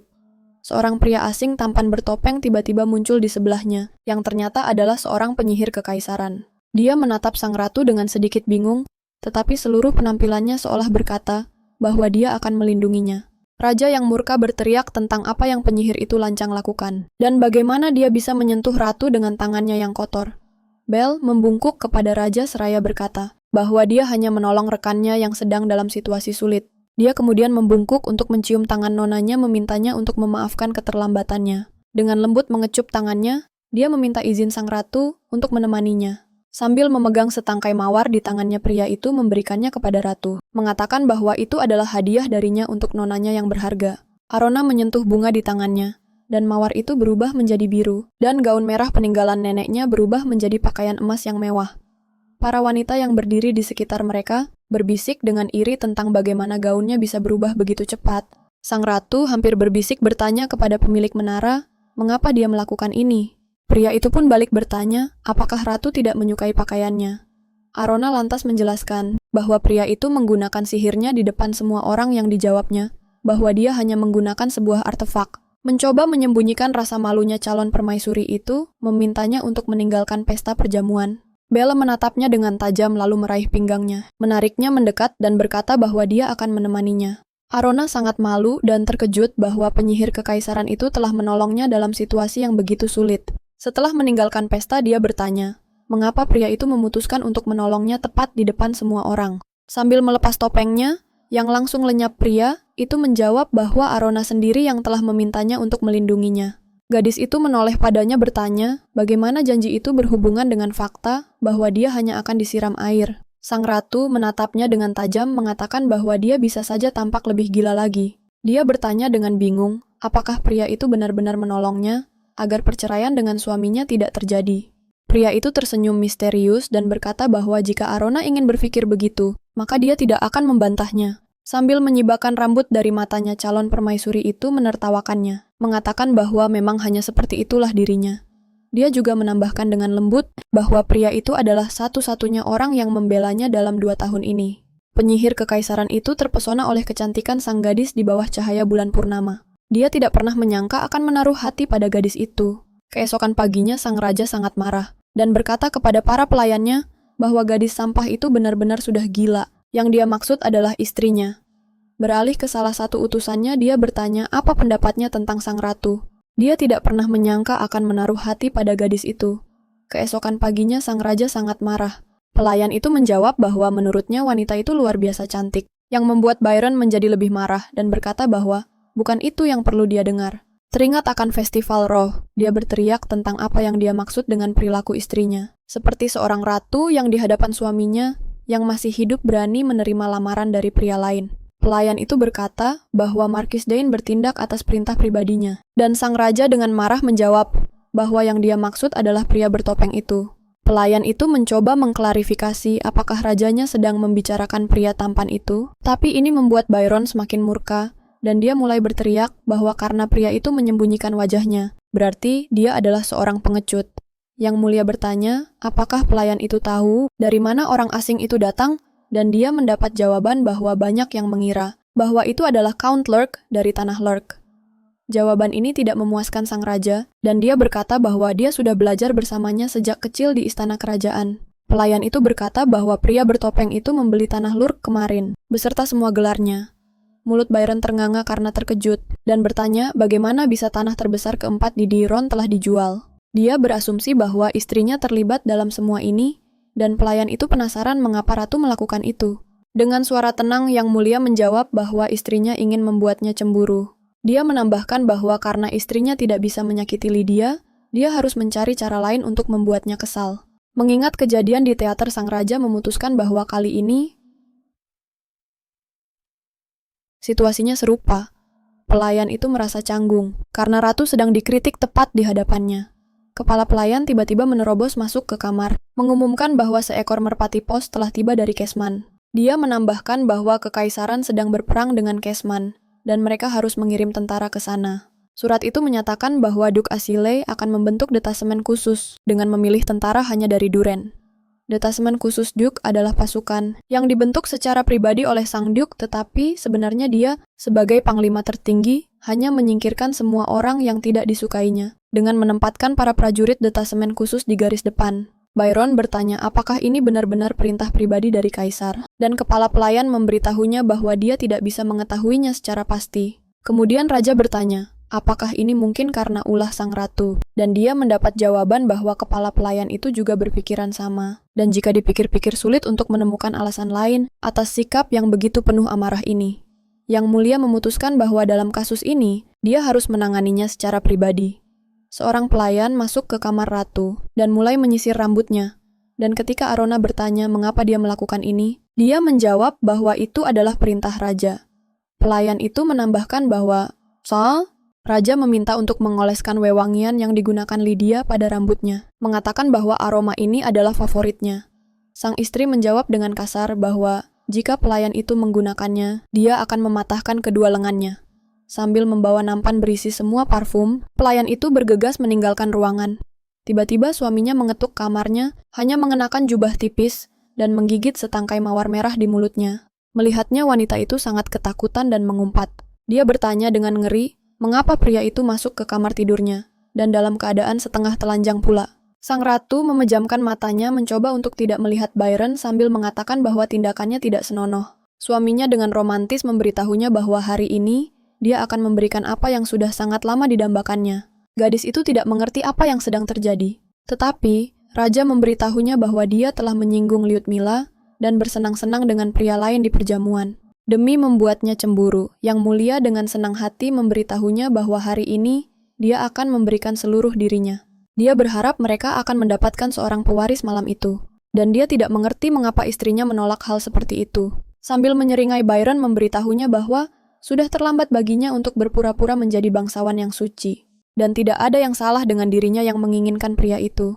Seekor kucing mengawasi mereka dari balik pintu, dan setelah berbicara, dia menyerang sang raja, mencakar seluruh wajahnya. Sang ratu menyaksikan suaminya mencoba menyingkirkan kucing itu, sambil mengutuk orang yang berani membiarkannya masuk ke dalam istana. Ketakutan Yang Mulia jatuh ke lantai menutupi wajahnya dengan tangan, dan kucing itu dengan tenang mendekat di sebelahnya.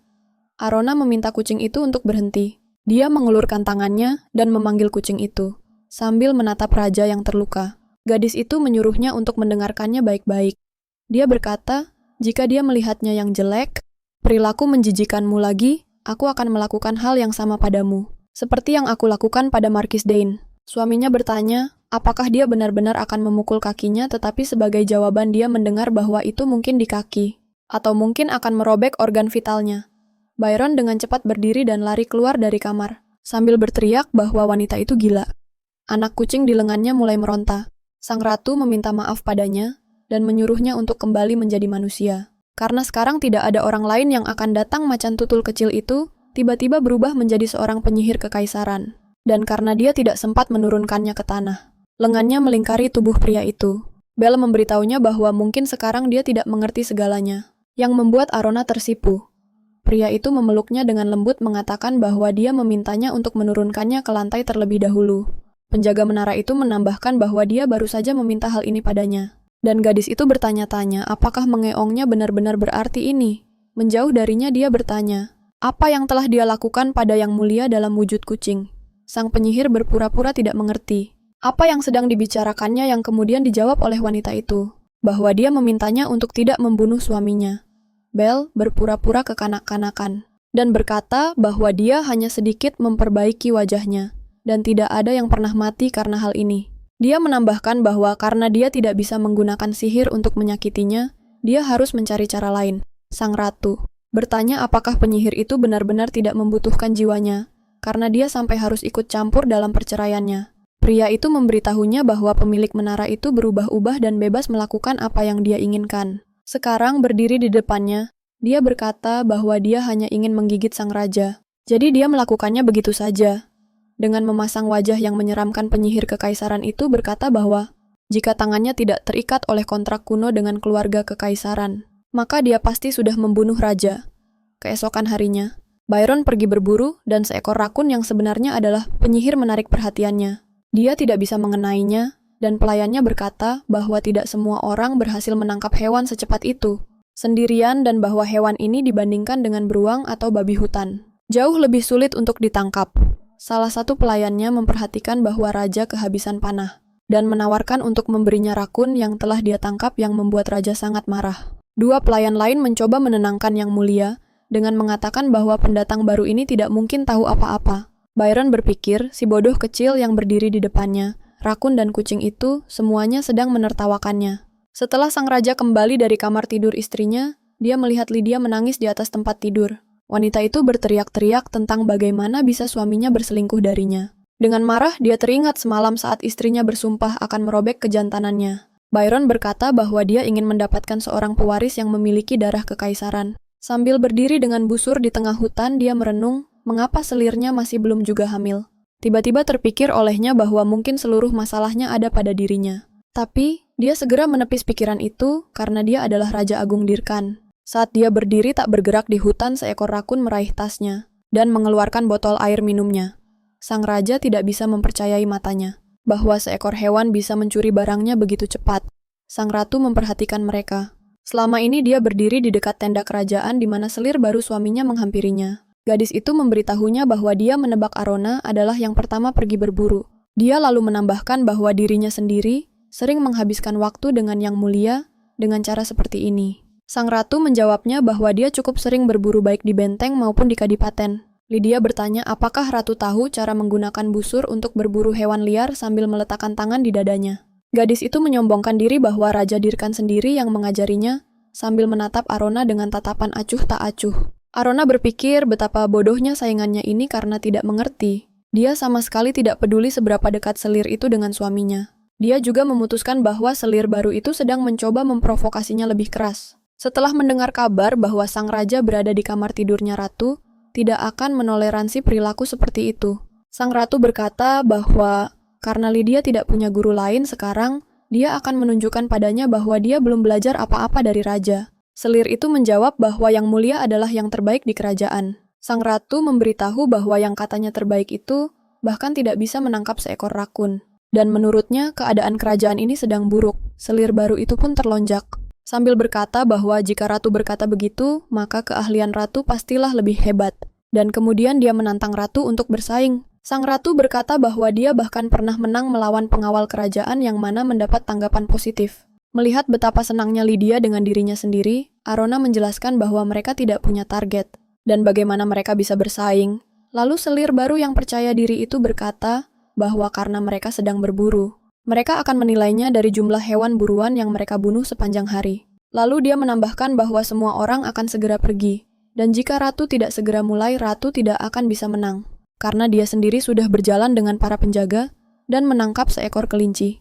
Sementara saingannya sedang beristirahat dengan tenang di tenda Arona mendekat padanya, sambil berkata bahwa dia tidak tahu kalau menangkap buruan di perangkap orang lain juga dihitung. Dan lagi pula dia dengar Lydia tidak bisa mengambil buruan itu sendiri dan meminta penjaga untuk melakukan semuanya. Gadis itu sangat ketakutan mundur darinya, dan berteriak bahwa sekarang tujuan utamanya hanyalah menangkap binatang buas.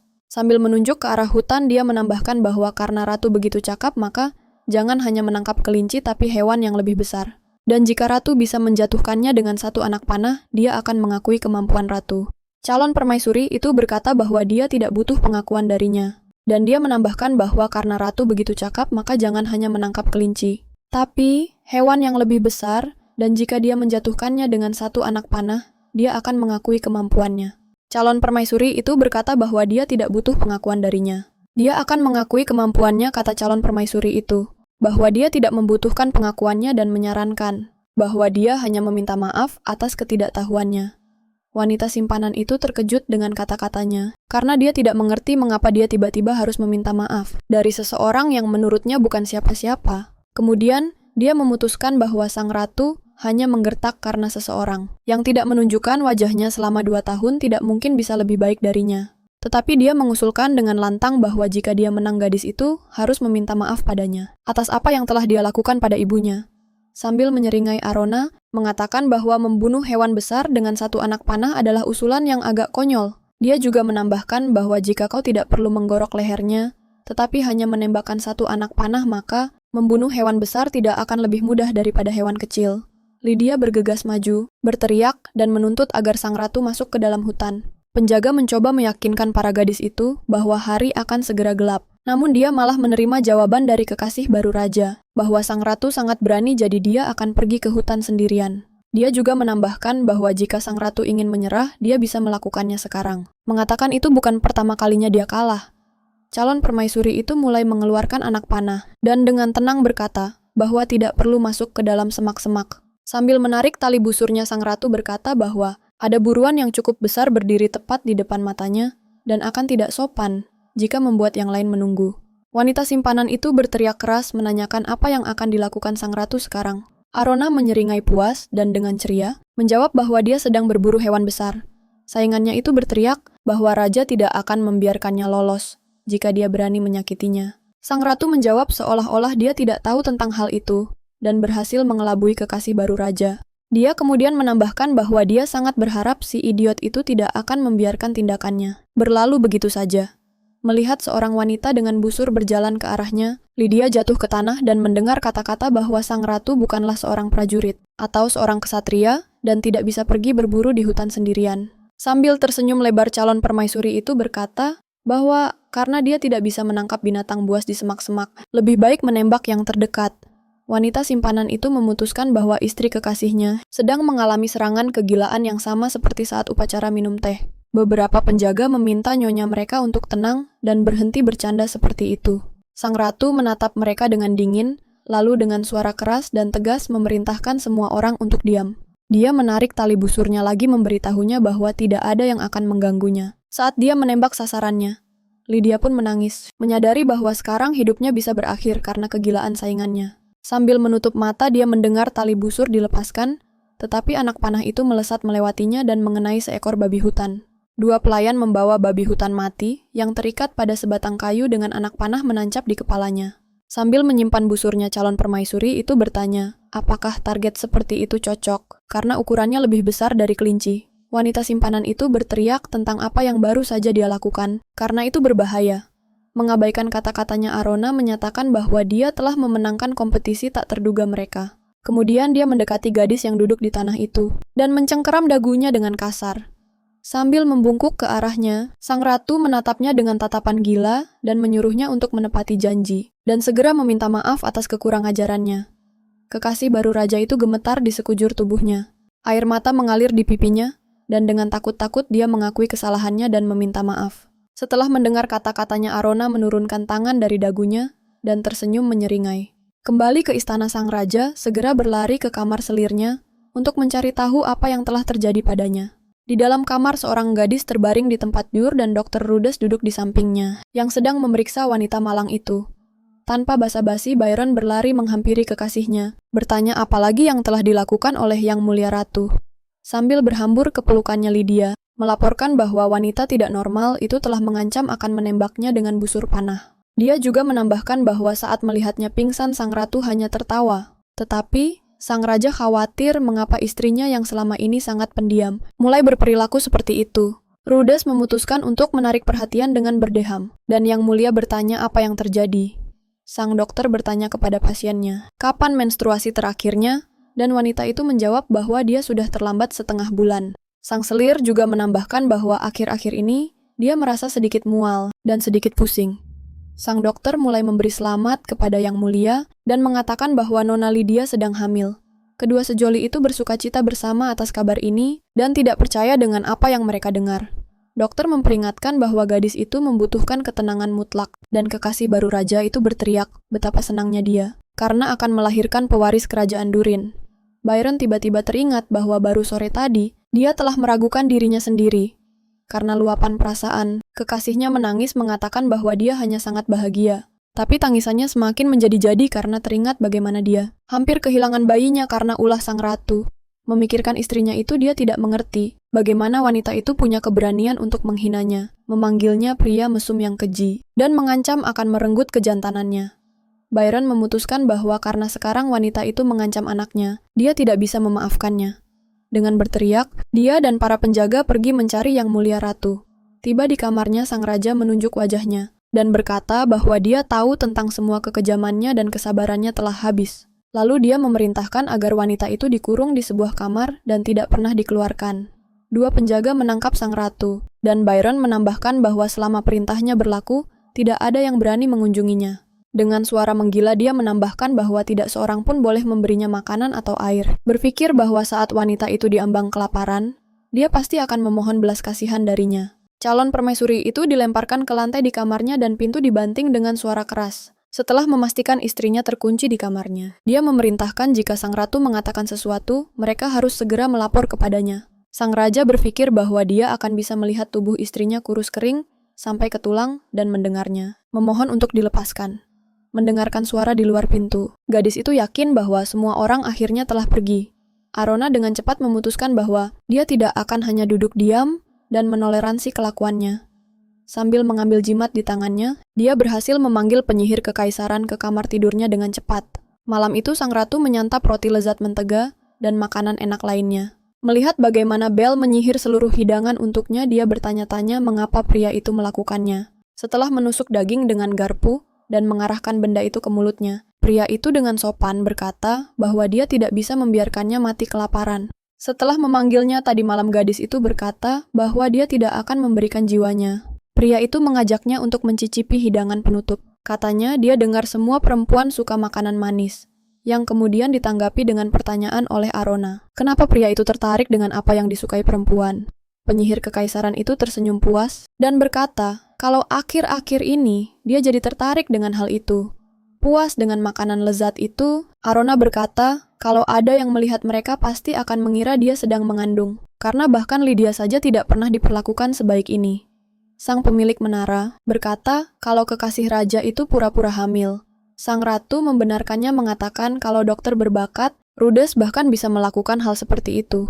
Memikirkan wanita hamil yang malang itu, calon permaisuri itu teringat betapa mudahnya dia meniru. Gejalanya mulai dari masalah siklus penyakit ringan, kelelahan, dan mual. Belle sama sekali tidak menyangka kalau Arona bisa memikirkan semuanya sedemikian rinci dan menciptakan alasan yang sangat bagus untuk bercerai. Sambil memalingkan wajah pria itu bertanya, apakah dia sudah paham kalau ruangan ini akan dikunci untuk waktu yang lama?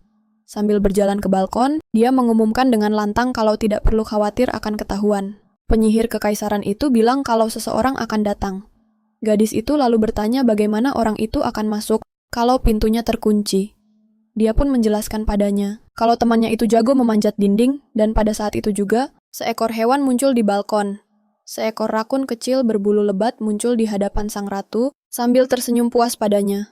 Sambil beranjak dari meja, dia teringat kalau hewan inilah yang tidak bisa ditangkap oleh suaminya. Menghampiri hewan itu, gadis itu berlutut dan mulai mengelus makhluk imut itu. Sambil bertanya pada sang penyihir apakah itu muridnya. Belle dengan suara tegas memerintahkan rakun itu untuk berhenti dan melaporkan informasi yang didapatkannya. Sesaat kemudian hewan kecil berbulu itu berubah menjadi seorang anak laki-laki berambut merah yang menyapa sang ratu. Dia mencoba memeluk calon permaisuri itu sambil mengatakan kalau dia sangat senang bisa bertemu langsung dengannya. Gurunya memukul kepalanya dengan keras, sambil berteriak, kalau ada yang ingin dia sampaikan, katakan saja sekarang juga. Sambil sedikit menangis kesakitan, murid itu melaporkan kalau dia punya kabar dari Kesmin. Sang ratu bertanya, apakah yang dia maksud adalah kadipaten yang terletak di ujung utara benua, tempat keluarga Asile memulai perang. Sambil menatap Bel, gadis itu bertanya, kenapa penyihir kekaisaran itu dilapori tentang Kesmin? Sambil berbaring di tempat tidur, pria itu mengatakan kalau terakhir kali Arona sendiri yang bertanya, mengapa penyerangan itu direncanakan, padahal sedang ada perang yang berlangsung. Menghampiri pria berambut merah yang duduk di lantai itu, dia bertanya apakah akhirnya sudah terlihat. Dia menjawab tidak, dan bahkan tidak ada tanda-tanda perdamaian, karena Kesmin tidak memiliki kekuatan sebesar itu. Arona mengatakan kalau Duke Asile sengaja memulai perang yang tidak dibutuhkan siapapun. Anak muda itu bertanya, bagaimana Arona bisa menebaknya, yang kemudian dijawab bahwa selama perang berlangsung Istana Kekaisaran terus mensponsori sang Duke. Singkatnya, gadis itu menyatakan kalau Istana Kekaisaran sedang dalam masalah yang jauh lebih besar daripada kerajaan Durin. Dia berpikir kalau kaisar sebelumnya memberikan semua yang diminta sang Duke, tapi Asile tetap menyingkirkan Lucien. Penyihir itu bertanya pada muridnya, apakah dia tahu hal lain, dan dia pun mendapat jawaban. Kalau panglima tertinggi pasukan kekaisaran baru-baru ini membentuk sebuah detasemen khusus. Mendengar ini, sang ratu berpikir kalau detasemen khusus ini lebih mirip seperti pasukan bunuh diri. Karena sang Duke memutuskan untuk menghukum semua orang yang tidak menyukainya. Melihat pria yang duduk di lantai itu, calon permaisuri bertanya, siapa saja yang ada di detasemen ini. Lalu dia mendapat jawaban bahwa status mereka semua berbeda-beda. Tapi tak satu pun dari mereka yang berurusan dengan sang Duke. Mengakhiri ceritanya, pria itu berkata bahwa ke-20 orang itu adalah prajurit dari kerajaan Duran. Arona langsung sadar bahwa sang Duke telah mendengar tentang kematian kedua kakak laki-lakinya. Dia berpikir bahwa Duke jahat itu hanya berencana membunuh satu kakaknya dan membiarkan Aryan hidup.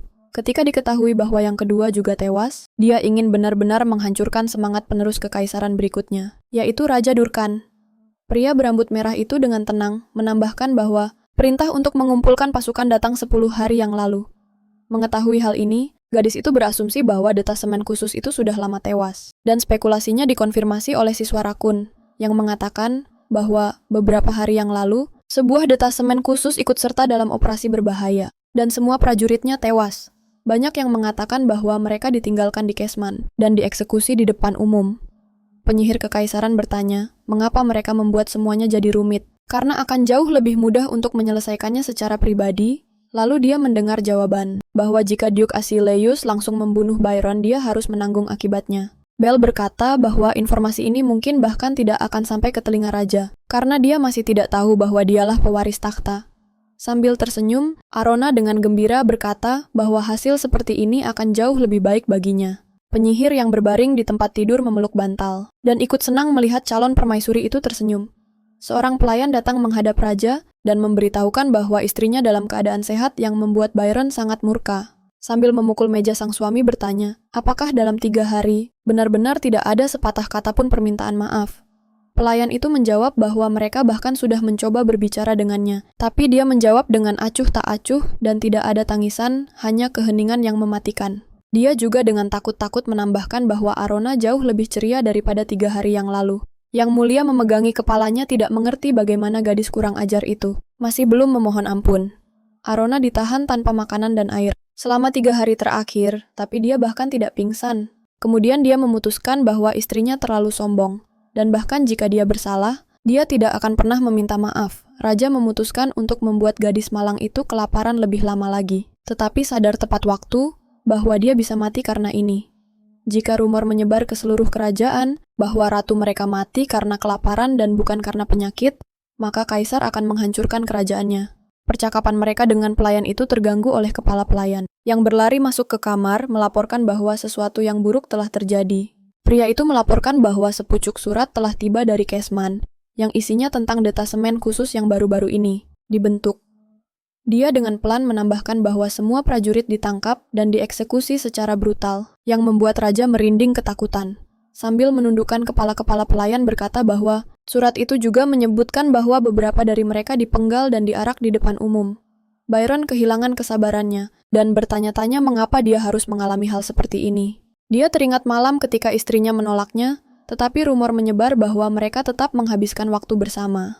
menyadari bahwa keluarga para korban akan datang untuk menuntut pertanggungjawaban. Raja tidak mengerti mengapa Kaisar Luciano melakukan ini padanya. Mengingat penampilan Kaisar yang mengintimidasi, dia tidak percaya kalau saudara tirinya itu bisa begitu peduli pada adiknya. Byron beralasan bahwa dia telah menjadikan adiknya seorang ratu dan dia sendiri memiliki gadis cantik Lydia di sisinya. Dan dia percaya bahwa dia memberikan Kaisar alasan yang sangat bagus untuk berpikir bahwa dialah pasangan yang terbaik bagi Arona. Tanpa diduga, kepala pelayan memberitahunya bahwa para pejabat sedang menunggunya di ruang tamu, dan Yang Mulia memerintah dengan geram agar ratu dibiarkan keluar. Dia tahu bahwa pernikahan ini akan menjadi beban yang berat baginya, dan sekarang dia benar-benar tidak bisa berkutik. Para pejabat yang duduk di meja berteriak dengan lantang bahwa para prajurit kerajaan Dirken mati sia-sia dan tidak adil.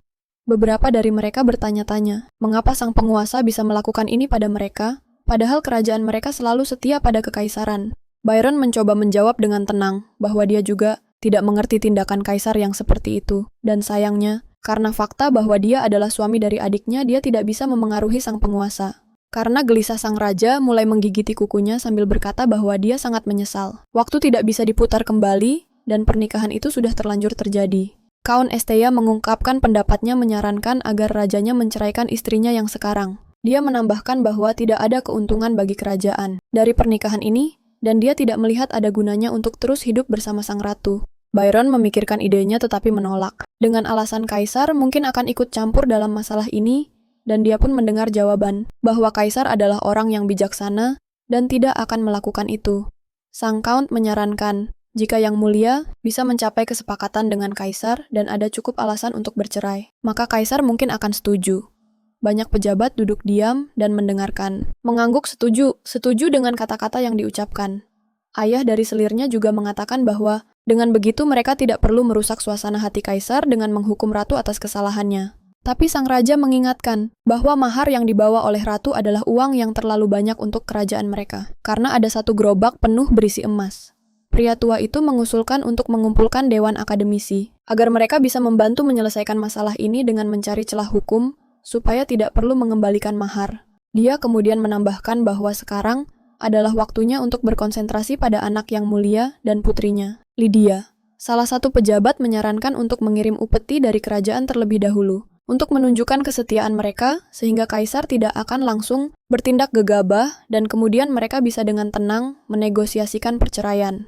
Byron menjawab bahwa dia akan memikirkan usulan mereka dengan saksama, sambil berharap dalam hatinya ada celah hukum agar tidak menghancurkan kerajaannya. Selir Yang Mulia sedang berjalan-jalan di taman bersama teman-teman dan ibunya, yang mengagumi gaun barunya. Ibunya berkata dengan tatapan senang, bahwa sayang sekali gaun itu begitu indah, dan dia memintanya untuk berpakaian lebih sederhana. Tetapi juga menambahkan bahwa tidak ada yang bisa dilakukan, karena semua pakaian putrinya adalah hadiah dari raja. Lydia tersenyum sombong dan berpura-pura malu, meminta ibunya untuk tidak mengatakan itu. Gadis itu menyombongkan diri, bahwa dia hanya diberi 10 gaun, yang benar-benar membuat kedua temannya minder. Dia juga memamerkan kalung rubi barunya, sambil berkata bahwa dibandingkan dengan itu, gaun-gaun tadi tidak ada artinya. Teman-temannya merasa iri, sekaligus senang untuknya karena sebelumnya raja telah memberikan kekasihnya 2 berlian hitam.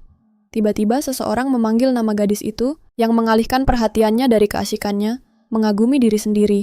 Sang ratu perlahan berjalan ke arahnya menatapnya dengan tatapan yang tenang dan dingin. Melihatnya, sang selir perlahan menundukkan kepalanya, dengan memasang wajah tidak puas dan menyapa Yang Mulia. Para pelayan mengikuti jejaknya dan turut menyapa ratu yang baru tiba. Sambil menatap ibu dari selir suaminya, Arona berkata kalau sepertinya ada seseorang yang tidak menyapanya. Dia lalu menambahkan, kalau kelihatannya seseorang lupa dengan sopan santun saat mereka diusir dari istana. Wanita itu menundukkan kepalanya, memasang senyum kejam di wajahnya yang sangat cocok dengan sang selir. Sang ratu pun bertanya, bagaimana keadaan tangannya.